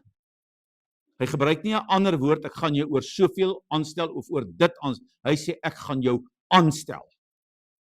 So dieselfde beloning wat die 5 ontvang die een wat die 2 ontvang. Want God is regverdig. Ons gaan nou kyk hoekom dit gebeur. Okay? En die een wat die 1 talent ontvang het, en ek dink dis die kerk in baie opsigte, kom ook en sê, meneer, ek het u geken, dat u 'n harde man is, wat maai waar u nie gesaai het nie, en bymekaar maak waar u nie uitgestrooi het nie. Omdat ek gevrees het, omdat ek bang was.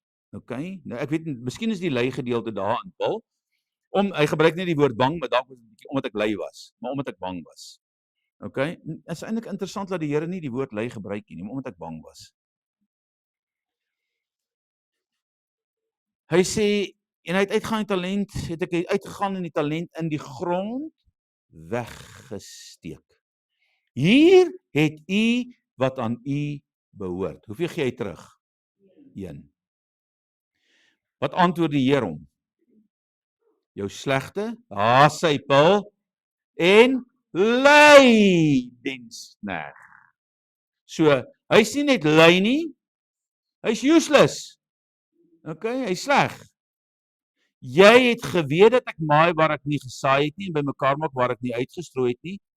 Daarom moes jy my geld by die wisselaars gestort het en ek sou by my koms wat aan my behoort het met rente ontvang het. So wat was die minimum wat hierdie ou kon doen? Om bank toe te gaan en te sê, hoorie, ek kan 5% op hierdie geld verdien, dan het hy daarom oor daai tyd wat hy weg was, daai 5% verdien en dit het nie verdubbel nie, maar daar was 'n rendement. Maar hy het selfs die minste van wat hy kon doen, was hy nie bereid om te doen nie. Julle, hier is 'n baie gevaarlike gelykenis vir ons as mens. Dit het amper 'n verdoemende effek. Want hier is die genade nou meer nie. Want is nou by die wederkoms. Met ander woorde, hierdie ou staan voor Christus en die beloning wat hy moet ontvang kan nie uitgereik word nie. Want hy het nie gedoen wat hy moes gedoen het nie. Gaan weg van my. Daarom moes jy my geld by die wisselaars.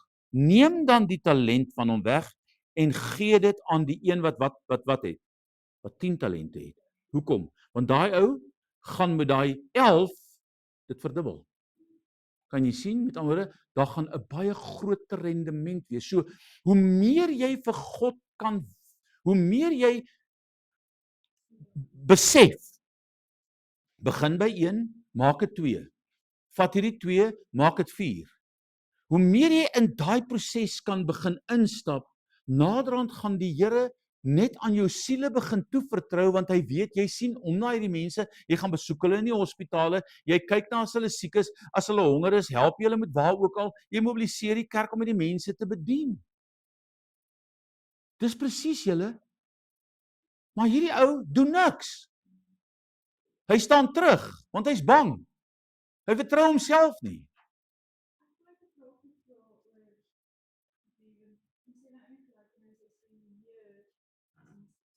Dis Christus, ja.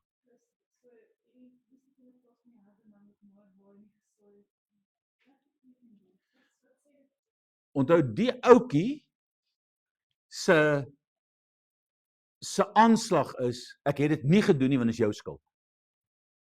Verstaan jy? En Christus sê nee. As jy dit dan geweet het, hoekom het jy dit in elk geval nie gedoen nie? Hoor jy wat ek vir jou sê? So hy gebruik sy aanslag om hom te antwoord. En ons kan maak wat ons wil. God se woord is regiet wanneer dit kom by wat hy sê.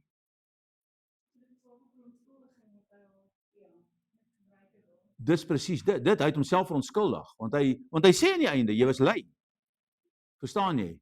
So, en Christus gebruik sy eie verontskuldiging en hy draai dit teen hom en hy sê vir hom, jy het dit dan geweet, hoekom het jy dit nie gedoen nie? Hy sê nie dit is wie ek is nie. Hy sê maar jy sê dit is jou verskoning. Maar as dit dan jou verskoning is en jy weet ek is so, hoekom het jy dit dan nie gedoen nie? So hy draai sy eie verweer draai teen hom terug, verstaan jy? Maar onthou, wanneer Christus weer gaan kom, julle moet julle mooi verstaan. Hy kom nie as lam nie. Dan kom hy as koning om te regeer. En dis 'n ander scenario, né? Alhoewel hy in sy koningskap op aarde klaar geregeer het, maar dan kom hy op die wit perd. Hy kom om te heers oor konings, oor die aarde, oor alle mense julle, om te regeer met die regverdigheid van sy scepter. En hoe regeer 'n koning? Met sy woord. 'n Koning regeer altyd met sy woord. Daarom sê die Here Jesus toe hulle hom vra, wanneer die koninkryk van God kom. Toe sê die koninkryk kom nie met sigbare tekens nie, maar my koninkryk is binne in julle, my heerskappy is binne in julle. Hy sê, maar is dit nie so dat ek die duiwels uitdryf met die vinger van God nie? So met ander woorde, wat doen hy met die duiwel? Hy wys vir hom, hy point hom. Hy sit sy staf, hy sit sy scepter na hom en hy sê in my naam jy hoort nie. En hy dryf hom uit. Maar die heerlikheid van God was so in Christus gewees dat die duiwels manifesteer van self. Hy soek nie 'n duiwel. Ag julle, daar was 'n era in die kerk, eers hulle die duiwels en alles gesoek. Ek het daar in ons kinderkerksaal het ek toe ons daai ding gebou het, die goedkoopste ligte wat ek kon kry wat na iets gelyk het, was seker muurligte. En dit was die ligte se name was Lion Lights. En alhoewel met Lion Lights was seker muurliggies so opgeskyn het boontoe, dat die liggies is so 'n halfmaan tipe liggie ding en op die punt van die glasie het hy so 'n leeukoppie gehad, 'n leeukoppie, maar die leeukoppie was gegiet en dit was nou nie baie mooi gegiet nie, want dis hoekom die goed ook so goedkoop was. Dit was nou nie regtig 'n baie mooi leeuetjie nie. En ek het so 'n voorbidder gehad daar by my en op 'n dag kom ek af verby en ek sê hoor hierdie ligte se leeu's is almal weg. Daar's nou net gaatjies in die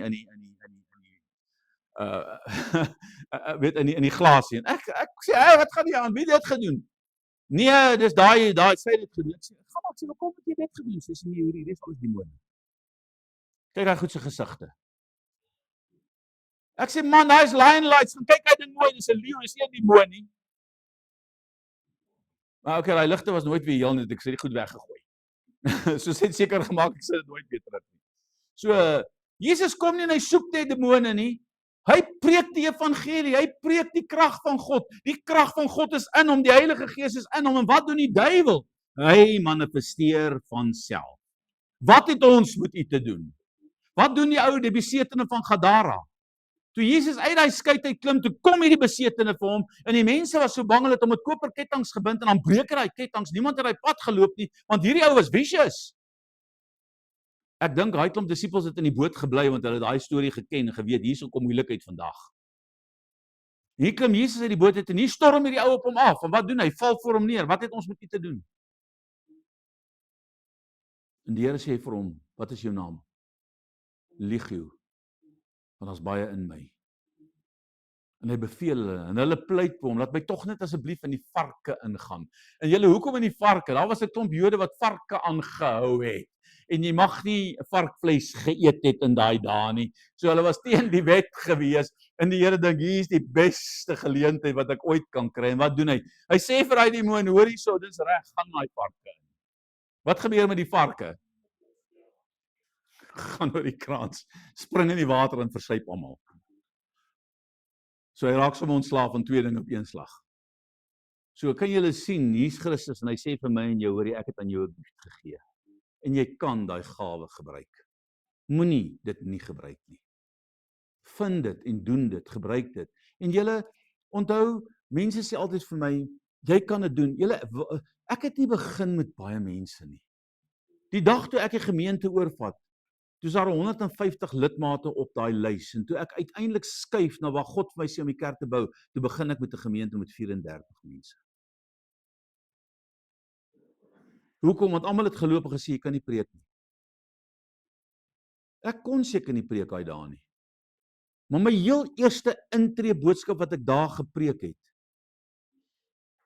was die grootste krag in my lewe in my bediening in die jaar 2000, toe ek die koninkryks hierdie goed begin verstaan het en begin. Toe praat ek van jare daarna. Toe gaan haal ek daai preek uit, want my preke is almal in 'n leer al vir die afgelope 30 jaar. Daar staan honderde leers met al daai preke in. Soos jy 'n preek gaan soek, gaan blaai deur daai leers. En ek vat daai preek en ek gaan kyk wat het die Here met my gedeel en ek sien dis hierdie goed is net baie eenvoudig en baie oppervlakkig, maar dit was die boodskap wat daai mense daai dag gehoor het. Of ek nou kon of ek nou nie kon nie. So moenie die dinge van 'n klein begin minag nie, sê die Bybel. As jy net getrou is in daai een siel, gaan God jou 2 gee. En as jy getrou is aan die 2, gaan God jou 4 gee. As jy getrou is aan die 4, gaan God jou 8 gee. Hy gaan dit vermeerder, want hy sê ek gaan van jou 'n visser van mense maak. Okay. So, wees net getrou in dit wat jy het en met wie jy deel. Gebruik die geleentheid. Want dis daai persoon se eie keuse of hy Christus wil vat of nie wil vat nie. Of hy wil kom of hy nie wil kom nie. Ek meen hier's mense wat vanmôre weer hier was. Ek meen die vrou skryf na die tyd vir ons 'n boodskap en dit is mense wat ons net genooi het, julle.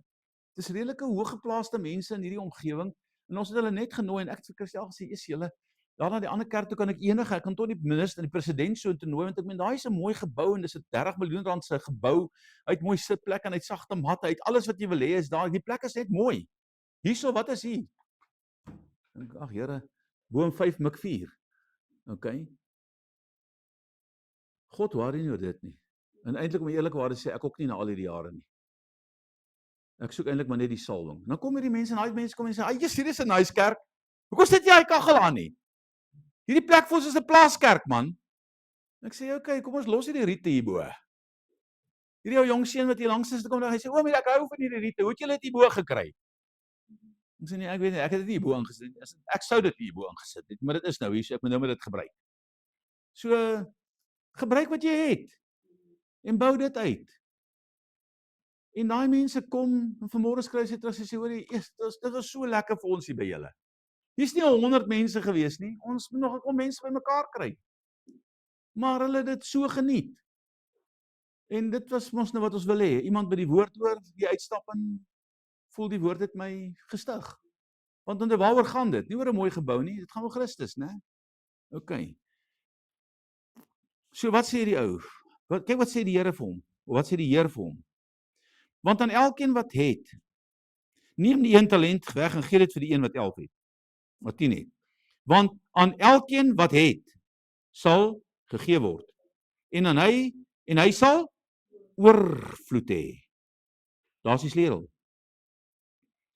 So as jy 'n R100 in jou sak het en jy begin God daarmee eer, jy begin God daarmee dien met wat jy het, gaan God dit eer en die skrif sê jy gaan oorvloed hê. Okay? Maar van hom wat nie het nie, van hom sal weggeneem word ook wat hy het. En werp die nuttelose dienskneg uit waar? In die buitenste duisternis. Daar sal 'n geween wees en 'n geknars van tande. So daai ou wat die een ontvang het, as hy uitgewerp word, wat gaan hy vir homself sê? Hoekom het ek nie maar net daai talent gebruik nie? Hoekom het ek nie maar net iets met dit gedoen wat God my gegee het? En julle almal het gawes. Kyk hoe kan jy die liggaam van Christus, kyk hoe jy die kerk kan dien met wat jy het. Kyk hoe jy dit kan doen. En dien die kerk daarmee. Ek dink nou aan Pearl en Noelle. Ek kan nie vir julle sê hoeveel keer in my lewe het ek net daai 2 mense gekyk en al wat hulle dan bak daai vrou pannekoek. Dan staan sy 3 uur in die môre op om goed te doen vir die kerk. Sy sal nooit klaar nie en Ellie moet altyd daar wees om te help. Jy hoor nie klaar nie. Kom ek daar by die kerk in, dan is daar 'n klomp burners daar en hulle besig om pannekoek te bak. Vir al die mense wat in daai diens is. Dan sê ek vir Christa, het julle vir Ellie meel gegee of het julle vir Paul hulle meel gegee? Het julle daai meel en goed gekoop wat sy nodig het? Sê nee, sy wil dit nie. Sê ek nee, dit kan nie so werk nie. Dan bak sy vir haar hele gemeente pannekoek op haar onkoste. Sy sal dit nooit sê nie, maar ek sê dit vir julle. So sy dien die Here met wat sy kan doen. Sy is briljant met kos. Dien die Here met wat jy kan doen. Gebruik dit tot sy verheerliking. Maar moenie die sielekant een kant toe skuif nie. Want jy moet dit ook. Jy moet met mense deel en jy moet mense deur dit wat jy doen by God uitbring. En dis wat belangrik is.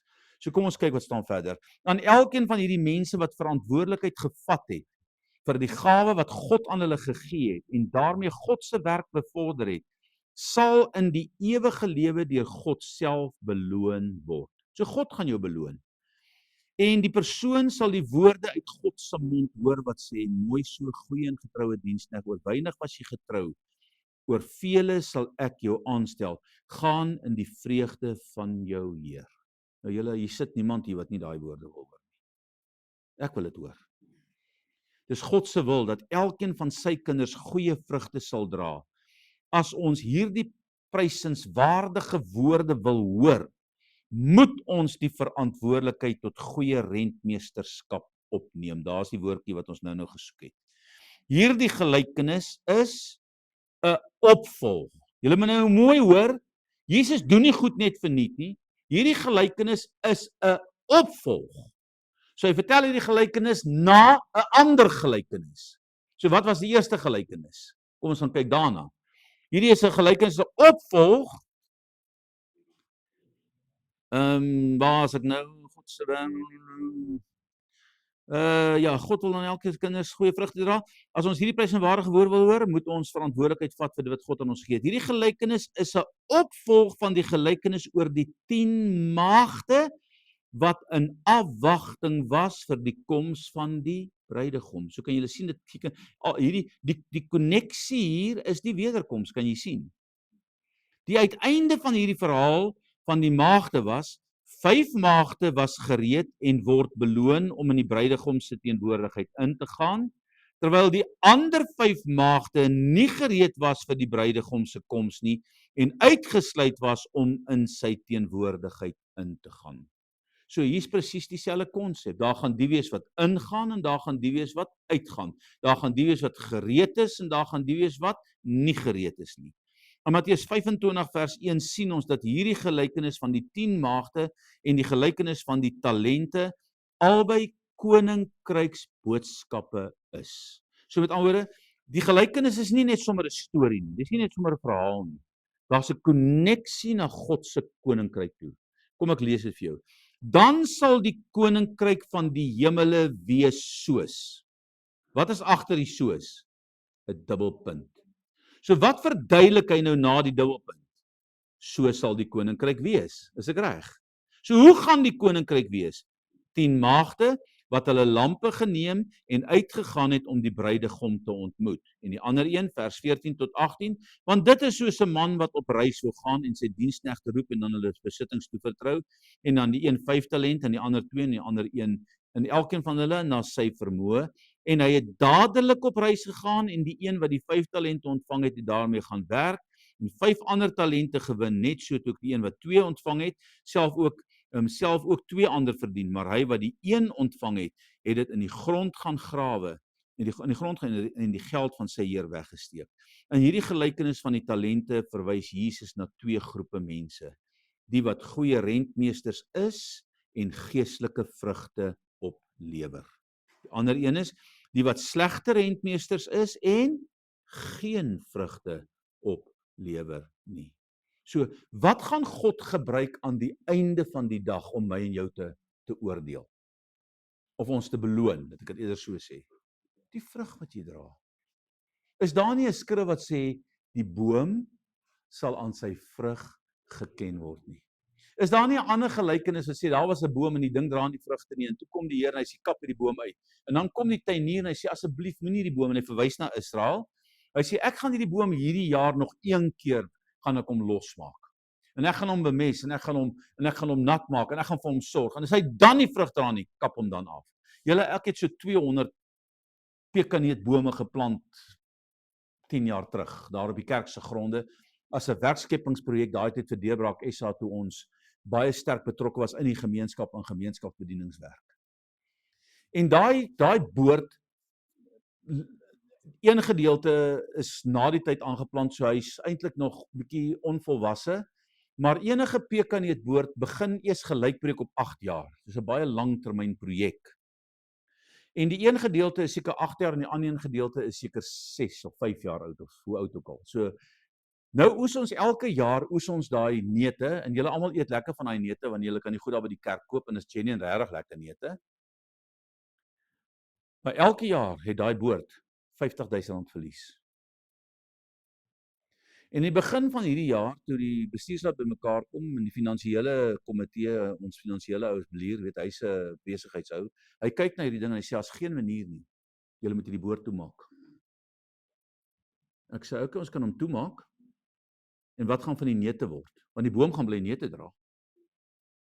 Hy sê, nee, dit maak nie saak wat daarvan geword nie. Ek sê, ons kan dit toemaak, en dan, wanneer dit begin nou neettyd raak, dan sê ons vir die gemeente na die diens, gaan vir julle in, kry vir julle emmertjie, bring 'n emmer saam, en tel vir jou neute op, en vat soveel neute soos jy wil hê. Of ons kan die gemeenskap nooi, en dan kom al hierdie rokers daaraan met hulle dagga asempies en hulle breine wat so 'n bietjie besoedel is van al die goed, en hulle kom maar aan, hulle vertrap daai plek, en dis chaos in daai plek.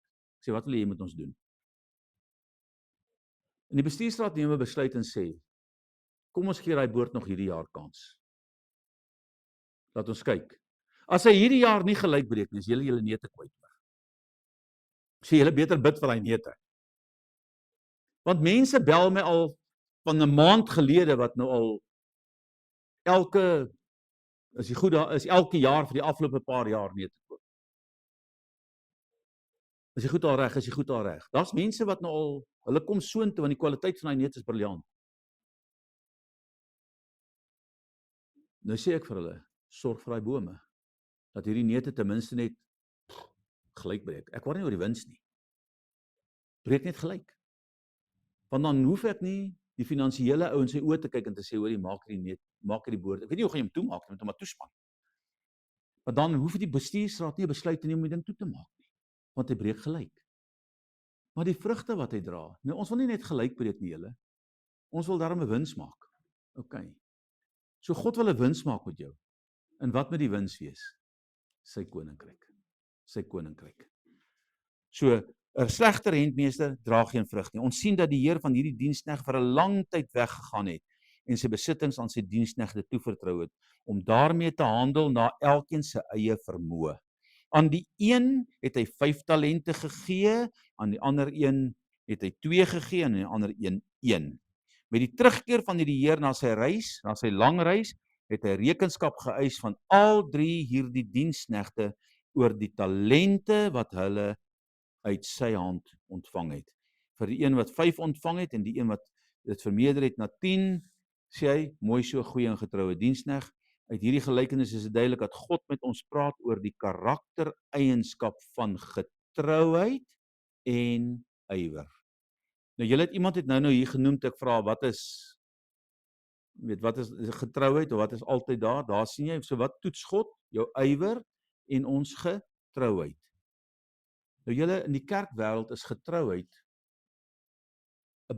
in baie mense 'n hoë prioriteit, maar in baie mense se lewens 'n lae prioriteit. En ons sien dit in die gelykenis van die saad. Een langs die pad, een op die rots, ander groei tussen die bossies. Hy's daar. Maar wat gebeur daai met tussen die bossies? Die een op die pad, ag die vos kom tik om, wys hier in daar uit, daar gebeur niks. Die ou wat op die vlak grond val, hy is so entoesiasties oor die woord en kyk, hierdie is 'n kwaai en hy gryp dit aan en hy maak dit en in 'n oomblik as daar probleme kom dan sê hy nee, hierdie is 'n klomp snerp. Gee pad, ek moet waai en hy los Christus net daar. Dan as die ander val daar in die onkruid en hier kom hy saad om. Julle, ek is 'n landbouer, ek weet hoe dit werk. Jou grootste uitdaging is om 'n land skoon te hou. Dis 'n hengse werk. En hier groei daai saad. Maar 'n bossie is 'n eenjarige ding. Sy kapasiteit van groei is 2 keer vinniger as jou gewas. En hy vreet al die water en al die voedingsstowwe op. En dan wat doen daai arme plantjie wat daar tussen die bossie staan? Hy suffer. Dan sê die Bybel, hulle dra geen vrug nie. Hoekom nie? Dan sê hy, want ons is verstik. Die woord is verstik, to choke. Dis die letterlikheid. Ons word verwrig deur die lewensonderhoud. Nou julle, wie voel partykeer dat hierdie lewe, al die werk wat ons moet doen, al die geld wat ons moet verdien, kan jou 'n bietjie choke. Ons voel so. Want ek weet nie of julle agtergekom het nie, die werke, die besighede, julle werkgewers, hulle vra al hoe meer. Mense word bedank, maar daar word nie ou aangestel nie. Wat doen hulle? Hulle vat daai werk, hulle gee dit vir iemand anders. Kom maar, ek weet dit gebeur nie by julle nie, dit gebeur nie. Hulle trap ons. En dit is daai onkruid hier langs jou die hele tyd. OK. So die Here toets ons getrouheid. By albei hierdie persone wat die 5 talente ontvang het, sê die Here vir hulle, gaan in vrede. So kyk 'n bietjie wat staan nou hierso. En die een wat 5 talente het daarmee gaan werk en het dit meer gemaak. Hierdie beginsel is van die uiterste belang omdat God deur die vrug wat ons oplewer verheerlik word. So die vrug wat ek en jy opleef. Nee, kom ek draai daai stelling om. Wie van julle wil graag God in jou lewe verheerlik? Ek het so 'n vraag vir die Here gevra. Here, wat verheerlik jy? Wat kan ek doen om U te verheerlik? Is dit die manier hoe ek bid? Is dit hoe ek worship? En baie mense dink ek verheerlik God net deur te worship. Ja, jy doen dit, maar dis nie wat hier staan nie. Ek gaan jou nou wys hoe verheerlik jy God. As ek en jy regtig God wil verheerlik in ons lewe, is daar 'n sleutel. 'n Bybelse sleutel wat ons moet ken. En hierdie sleutel kry ons in Johannes 15 vers 8. Hierin is my Vader verheerlik, dat julle geen vrugte dra nie. Dat julle, hoeveel vrugte? Hoeveel vrugte? So wat in jou lewe gaan God verheerlik? Daar's hy.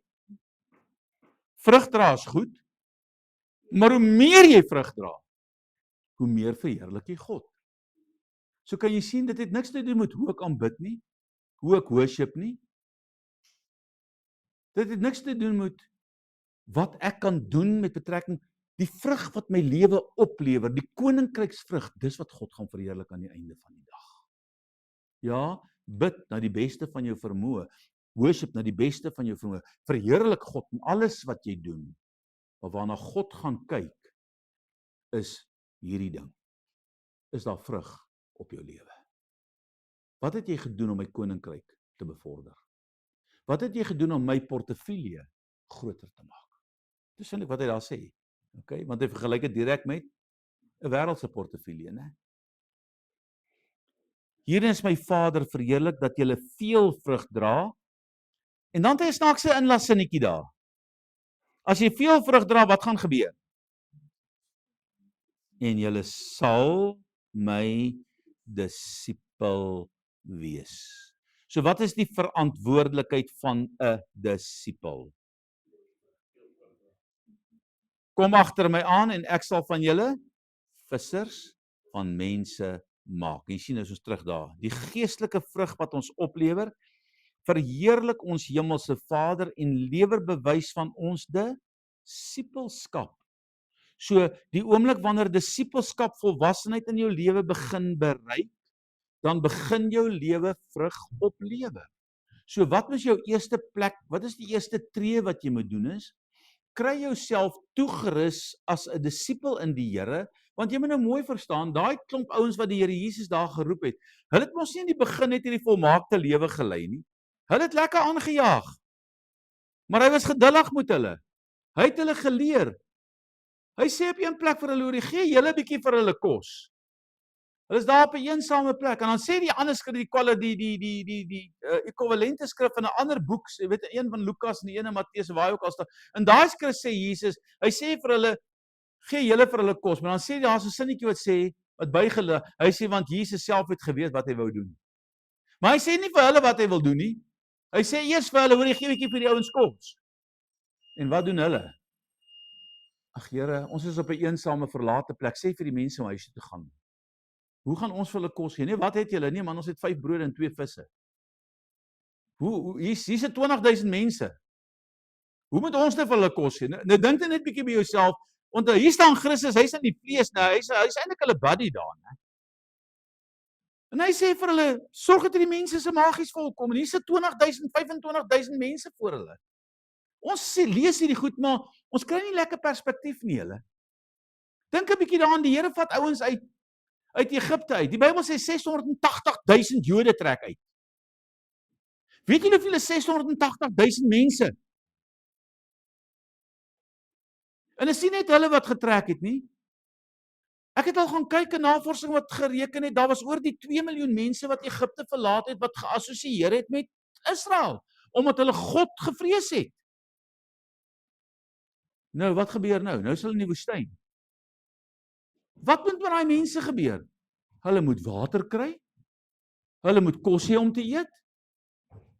En ek het al so 'n som gelees wat iemand gemaak het, hoeveel treintrokke vol kos moet jy elke dag gee om daai mense te voed? Julle moet gaan kyk, dit's iewers is dit op, julle gaan dit kry as jy dit gaan soek. As 'n ou wat daai stats uit gaan werk het.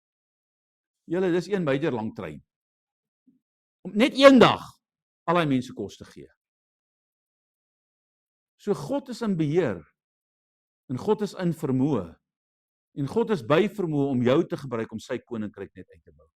So moenie vaskyk teen jou swakhede nie, moenie vaskyk teen persoonlikheid nie, moenie vaskyk teen vrees nie.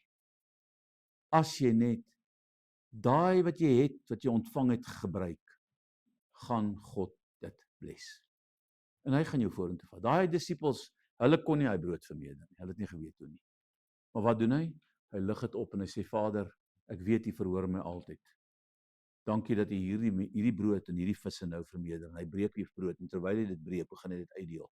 En hy gee dit aan 12 mense en hy vat die vis en hy deel dit. En uiteindelik is daar brokstukke oor van alles wat oorbly. 'n Wonderwerk, julle. Hoekom? Want God se koninkryk het krag. Maar hulle moes dit gaan uitdeel. Hulle het nie daai goed in die begin geken nie. So jy moet nie so bad voel as jy nie heeltemal toegerus is en heeltemal gebruik wat jy het. Ek weet nie wie van julle het al by 'n plek gekom en jy gaan kamp en dan vergeet jy om 'n broodmes saam te vat en nou moet jy 'n brood sny. Wat vat jy dan? Jy vat sommer jou hand of 'n tafelmes. Nou tafelmes is nou nie heeltemal geskik om 'n brood te sny nie. Jy gaan hom nie so dun kan sny mooi nie. Jy gaan hom dalk so dik sny, maar hy gaan gesny word. So in die begin is jy net 'n ou stuk tafelmes, maar die Here wil eintlik 'n broodmes van jou maak. Maar sny met daai tafelmes solank die brood. Want dan sal jy éventueel 'n broodmes word. OK. Hy gaan dit gebruik, julle. En hoe meer jy dit doen, hoe makliker raak dit. Want dan begin jy vloei in die krag van die Heilige Gees wat in jou is. En God gebruik jou daarin. So hierdie beginsel is van uiterste belang. Want die Here sê, dra vrug wat by die bekering pas. In Efesiërs 3 vers 20 staan, die verklaring, maak God die volgende verklaring, dat hy in die gemeente verheerlik moet word. Ok, nou wie is die gemeente, julle? Ek en jy. En aan hom wat mag het om te doen, aan hom wat mag het om te doen, wat te doen? Ver bo alles wat ons bid of dink. Wie van julle het 'n droom vir die Here? Wat jy graag wil hê, Jesus, ek sal graag dit vir die Here wil doen. Hy sê ver bo wat jy bid of ver bo wat jy dink, hy kan dit doen. OK? So pas jou droom op. Pas jou droom op. En aan hom wat mag het om te doen ver bo wat ons bid of dink, volgens die krag wat waar werk. Ek sê dit hard hier nie. Jy verjaar nou wel vandag, so jy moet dit nou nie. Jy moet ook iets doen terwyl jy verjaar, bietjie werk vandag. In ons werk. OK? En aan hom wat mag het om te doen ver bo alles wat ons bid of dink, volgens die krag wat in jou werk. Aan hom, dis Christus, die heerlikheid waar? Binne die gemeente. So met ander woorde, waar gaan die vrug gesien word? Binne die gemeente. Dis waar jy dit gaan sien. Dis waar dit gaan werk. OK? Want die gemeente is God se kerk en God se kerk is God se bruid. En Christus Jesus deur alle geslagte tot in ewigheid. Die geestelike vrug wat ons God dra, sal hom in die gemeente verheerlik en dit bevestig die effektiwiteit van my en jou disippelskap. So as jy wil weet hoe effektief jou disippelskap is, waaraan moet jy dit meet? Aan die vrug wat jy vir Christus dra. So soek goed wat jy kan doen vir God en begin dit net doen. En ek sê altyd wat hier binne brand. Mense sê altyd ek weet nie wat om te doen nie. Man, wat brand hier binne? Ons het nou al hoeveel keer hier gesing. Nou ja, gaan die krag af 5 minute voor die diens. So dit nie is hier 'n ou wat ons kon nie eens aangaan nie. Vandag het arme Morney weer hier gesukkel met allerlei goed want hy's alleen op hierdie verhoog. Ek meen, hier is mense, hulle was vanoggend hier sit, dis 3 mense vanoggend hier wat die een speel gitaar en die ander kan almal sing. Maar ons kom nog nie toe laat nie. Daar's gifts. Daar's gawes wat moet werk. En daai gawes moet net aangebied word. Onthou, jy moet kom en sê, hoor jy kry daai gawe, werk daarmee, werk met jou gawe, werk met wat jy ontvang het. In Matteus 5:21. Matteus 21 vers 43 sien ons wat die effek sal wees van wanneer ons versuim om die vrug te dra. Daarom sê ek vir julle, die koninkryk van God sal van julle weggeneem word en aan 'n volk gegee word wat die vrugte daarvan sal dra. So wat moet in die koninkryk gebeur deur jou lewe? Vrugte. So wat gaan gebeur as jy nie vrugte dra nie? Jy verloor die koninkrykskrag. Dis hoekom die Here die klomp Jode wegvat. Dis hoekom hy die evangelie oorgee na die heidene toe. Maar julle moet verstaan, ons mag nie roem daarin nie, want hulle is die wortelstok wat hierdie ingeplante lood dra, Romeine, né? Ek hoor baie keer dan kom mense en maak hulle hierdie verskriklike harde aantuigings teenoor die Jode en sê, man, ek voel vere vir die Jode. Ek wil vir jou sê, jy moet begin iets voel vir die Jode. Want was dit nie vir die Jode nie, was Christus nie daar nie, was ek en jy nie vandag hier nie. Dit was Christus se volk daai, dis Christus se uitverkore mense daai. En ek en jy het kinders van Abraham geword, nie deur die geslagtelike nie deur die geslagtelike kant nie, nie deur die geslagslyn nie, maar deur geloof. En dit is hoe Christus ons sien. En ek dank, weet jy, toe Paulus hierdie hele verhaal sien hoe dit werk tussen die Jode en Christene, toe bars hy uit in 'n loflied. Het jy dit al gelees? Oor die diepte van die rykdom en die wysheid en die kennis van God. Wie het eers aan God iets gegee dat dit aan hom vergeld moet word? Maar syne is die heerlikheid en die eer tot aan alle ewigheid. Hy sien hierdie plan, hy sien God se plan, hy sien hoe dit ontvou het, hoe God Christus uit die Jode uitgebring het, en hierdie Christus vir alle mense is, want God het aan Abraham 'n belofte gemaak, dat sy verbond met hom is vir alle mense. En Paulus sien dit, en hy kan nie anders as om in 'n loflied uit te breek, en hy skryf daai loflied in die boek van Romeine, oor die diepte van die wysheid en die kennis van God. Hoe ondeurgrondelik is sy oordeel, hoe onnaspeurlik is God se weë. Wie het die gedagte van die Here geken, of weet eers iets aan hom gegee, dat hom vergelde moet word, maar syne is die eer en die heerlikheid tot in alle ewigheid. Hy sien hierdie plan. Julle, wie kan so 'n plan uitdink behalwe God? Kom ons wees eerlik. En dit nog oor 'n bestek van 6000 jaar. En so stuur hy hierdie klomp mense met hierdie gawes in die wêreld en hy sê, bou my koninkryk uit. Alraait julle, ek dink ons moet hierdie faktore wat die vrug beïnvloed los vir volgende week. Ons sal van daar af volgende week gaan. Dit is nou so 4, ons gaan so 'n bietjie koffie en tee drink, dan kom julle nie so laat by die huis nie, want dit is koud. So kom ons sluit net af. Sê die Skrif nie dat elke boom wat sal aan sy vrugte geken word nie. Met Jesus se gelykenis oor die talente, doen Jesus 'n oproep aan elkeen van ons om soveel as moontlik vrug in sy koninkryk te dra, terwyl ons op sy wederkoms wag. Wanneer is die tyd wat jy vrugte moet dra? Nou. En hoe nader ons aan die koms van die wederkoms, aan die koms van Christus, aan die wederkoms kom, hoe kleiner raak ons tyd om vrugte te dra. OK? So, dra vrugte, daar's 'n ander plek wat hy sê, dra vrugte wat by die bekering pas. Wat is daai vrugte? Koninkryksvrugte. En ek wil hê jy moet vanaand verstaan, die Here kan jou gebruik. Hy wil jou gebruik. God kan enigiets sonder ons doen, maar God wil nie iets doen sonder ons nie. Want dit is sy keuse dat hy jou kan gebruik waar jy is, waar jy gaan. En julle, ek het dit baie in my lewe gesien. Een jaar ry ek en dis 'n gewellige groot ongeluk. En ek het omtrent, die ongeluk het net gebeur toe ek al gestop het, en dit het reg voor 'n apteek gebeur hier in die middestad. En ek stop en ek kry 'n parkering en ek trek af van die pad af. Dit was redelik laat en ek het 'n restaurant daar in Sunnyside gehad daai jare. En ek klim uit en ek sien hier sit 'n vrou agter die stuurwiel, maar daai kar is absoluut in mekaar ingestamp. Sy bloei verskriklik en sy's letterlik vasgepen. En die apteker storm uit die uit die apteek uit en om te kyk wat hy kan doen, en hy staan terug en sê, hoor hier, ons kan niks doen hier nie, ek kan niks hier doen nie, ek kan niks hier doen nie. En ek gaan na die ander kant van die kar toe en ek maak die deur oop en die vrou is nog by, maar ek kan sien is ongelooflik pyn en ek sien is 'n Chinese vrou. En ek besef in daai oomblik, as die vrou 'n boeddhis is, het sy Jesus nog nooit leer ken nie. En ek kan vandag net een ding doen. Of sy my hoor of sy my nie, of ek weet of sy my hoor of ek weet of sy my nie, ek weet nie. Sy's by, ek kan sien sy reageer as ek met haar praat. En ek gaan sit my knie op die passasier se sitplek neer en ek buig oor en ek lê my hand op haar en ek begin met haar praat en ek sê vir haar, ek weet nie wie jy is nie, jy weet nie wie ek is nie.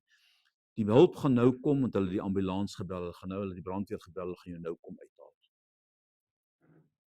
Maar ek wil vandag vir jou vra, ken jy Jesus? Het jy al gehoor van Jesus? Want ek sien jy's 'n Oosterse vrou en ek weet julle Oosterse mense, baie van julle ken nie die Here Jesus nie, julle wil hom nie aanvaar nie. Maar vandag wil ek vir jou bid in die naam van Jesus. En ek lê my hand op daai vrou en ek bid vir haar. In die volgende oomblik toe is die paramedici daar en ek het uit die kar uit geklim en die apteker vra vir my, is jy 'n dokter? Ek sê ek is nie 'n dokter, ek is 'n predikant. En ek klim uit daai kar uit en hulle sny die vrou uit en ek ry. In my heeltyd wonder ek, wat het geword van die vrou? En ek kom by my skoonma, hulle bly in Waterkloof gebly. Ag, en ons praat so in die gesprek en ek sê vir my pa, ek was by hierdie ongeluk gewees en dis so groot Audi, spint op 'n groot Audi, jy kan sien is mense met geld. Ek sê dis 'n Chinese vrou, dit is 'n Oosterse vrou. Hy sê, wat? Ek sê, ja. Hy sê, hierdie mense is my bure hier agter. Hy vrou is oorlede, maar hulle is boeddhiste. So kan jy sien, in daai oomblik, al wat ek kon doen, is om die laaste geleentheid van haar lewe te gebruik. Kon sy hom aanneem, kon sy hom nie aanneem nie, ek weet nie. Maar ek het gedoen wat ek kon doen. So moenie vra, wat het gebeur nie. Die Here sê vir jou, bid vir iemand wat siek is. Waarom worry jy? Wat gaan die effek wees? Doen net wat God vir jou sê om te doen, hy is die een wat die werk doen. As hy nie genees word nie, word sy nie genees nie. As hy genees word, word hy genees. Julle, ek het al vir 'n kind gebid wat letterlik in 'n koma was nadat daai kind 7 minute dood was. En ek staan voor daai bed en ek besef, daar's nie 'n manier dat ek hier gaan bid, ek weet nie wat gaan ek hier doen nie, Here. En ek bid vir daai kind, maar nou is daar 'n stuk klein geloof in my hart en niks gebeur nie. En die Here het my die vorige aand 'n woord gegee van Talita Komi, dogtertjie staan op. In die volgende oomblik plaas die Heilige Gees daai gedagte net in my hart. En ek besef, hoekom het die Here vir my gisterand daai gedagte gegee? Hoekom het hy my dit laat lees in die woord uit? Hy het geweet ek gaan vandag hier wees. Jesus, en ek kry moed, hoor. En ek besef, hoorie, dis nou ek en hierdie dogtertjie. Ek laat sak hy kot. En ek bid vir haar in die naam van Jesus. In die volgende oomblik kom sy by. Toe was sy al vir, ek weet nie hoe lank in 'n koma nie. So, God kan jou gebruik. Al dink jy God kan jou nie daai omstaan. Hy kan. Hy soek net iemand wat gewillig is. So, doen wat jy kan doen, wat jou hand vind om te doen, en doen dit tot sy verheerliking. Want alles wat jy in die koninkryk doen, verheerlik God. En dis vrug wat jy eendag beloon sal word voor. Werk met mense, help mense. Dit help nie net jy gee kombers en sê word warm nie. Dit help nie net jy gee kos en sê word versadig nie. Maar by dit wat jy doen, gee vir die oue blaadjie. Gee vir hom 'n Bybel. Gee vir hom iets, want onthou, dan verplaas jy die verantwoordelikheid oor. Hy kan daarmee zolle gaan draai as hy wil. Soos ek al baie gehoor het in die tronk, tot hulle by Johannes gekom het. Johannes 3 vers 16 wat sê, so lief het God die wêreld gehad, aan brand hy zol nie meer nie. Okay.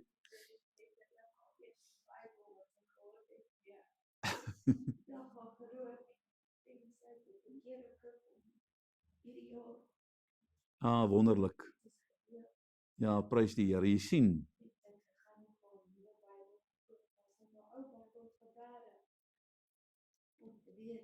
as 'n getuienis. Sy het die woord ingeroep. Nee, ek het dit al baie gehoor julle, waar die Here dit val in die tronk aan en doen hulle dit. Hulle vra almal Bybels en rook hulle die Bybel. So, want iewers dan werk die Gees net met hulle. Die Here worry nie julle. Hy weet sy woord is vas. Hy werk, sy woord kan nie verander word nie. So God word nie bedreig deur wat hierdie ouens met sy woord doen nie. Ek het nou nog 'n video gesien waar hulle in Afrika, sê hulle vir al die mense in die villages, maak al die Bybels julle bymekaar en bring dan verbrand julle dit hier. En hulle brand daai Bybels, maar die Bybels wil nie brand nie. Hulle brand die Bybels en hy sangoma, hy kan nie die Bybels wil nie brand nie. Hulle wil nie brand nie, hulle wil nie brand nie. En hulle dans om my ding met die Bybels brand nie. So God is in beheer. God is nie bekommerd oor sy woord nie. Sy woord het krag. Hy kan een vers gebruik om 'n lewe om te draai. Hy kan een sin, hy kan een woord wat jy spreek gebruik om 'n ou se lewe om te draai. Solank hy woord net in die Here se liefde gespreek word. OK. Kom ons bid saam. Vader, ek wil vra dat U ons genade sal gee, dat ons vandag sal besef dat ons vrug moet dra. En Here, U het aan elkeen van ons talente toebedeel, gawes en vermoëns. En ek wil bid, Here, dat U ons sal help om in hierdie week wat voor ons lê net hierdie gawes te gebruik. En Here, baie keer sien ons mense en ons sien hulle dikwels raak en dan lê dit so in ons gees om met hulle te deel of iets met hulle te doen en dan doen ons dit nie omdat ons uitstel. En omdat ons bang is, omdat ons vrees, ons weet nie wat om te doen nie. Here, ons kan maar net doen wat ons kan doen, maar ek wil bid, Here, verheerlik U self deur dit wat ons doen. En help ons om in hierdie week, Here, tyd uit te koop met U. Dat ons ook vir U sal vra, Here, wat wil U deur my doen? Maar help ons om betrokke te raak in ander mense se lewens. Want hoe meer ons betrokke raak in ander mense se lewens, hoe meer ons vriendskapsbrûe bou, hoe meer ons Hemelse Vader met mense in verhouding leef, hoe meer sal Christus mense na hom toe trek, omdat daardie mense Jesus in ons lewens sien. Help ons om die beeld van Christus te dra, om die heerlikheid van Christus, Here, op ons te hê. Help ons om die liefde van Christus in ons te hê, dat ons sonder veroordeling na almal kan uitreik, Here, met 'n woord van bemoediging, 'n woord, Here, van evangelisasie, 'n woord van uitreiking in Jesus se magtige naam. En ek dank U daarvoor, Vader. Amen. Net so voordat ons afstap hierso, ek gaan hierdie lesing volgende klaarmaak en dan gaan ek baie sterk oor na jou persoonlike getuienis toe. Want dis een van ons gebreke. Jy het 'n getuienis. En die woord van die Here sê hulle het hom oorwin deur 3 dinge. Deur die bloed van die lam, die boek van Openbaring. Deur die woord van jou getuienis, en Marius het volgens hy skrif aangehaal. En deur die feit dat jy jou eie lewe nie lief gehad het nie. So ek gaan julle help om julle persoonlike getuienis te gebruik om dit in die wêreld in te vat en dit wat God met jou wil doen, net deur jou getuienis. Want daar's niks wat sterker kan praat as jou getuienis nie. Want die duiwel kan nie vir jou sê met jou wat God vir jou gedoen het. Hoe gaan die duiwel vir jou sê hy het dit nie vir jou gedoen nie? Wat hy vir jou gedoen het, vir jou gedoen. Jy weet wat jy weet. OK? En julle het 'n getuienis, julle. Jy kan ja.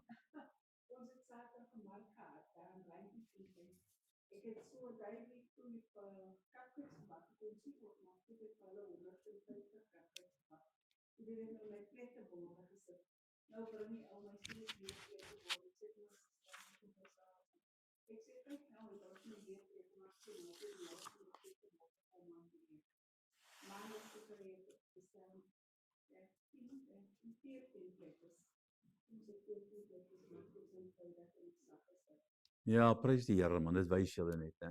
So die Here sien dit so. So ons het 'n getuienis.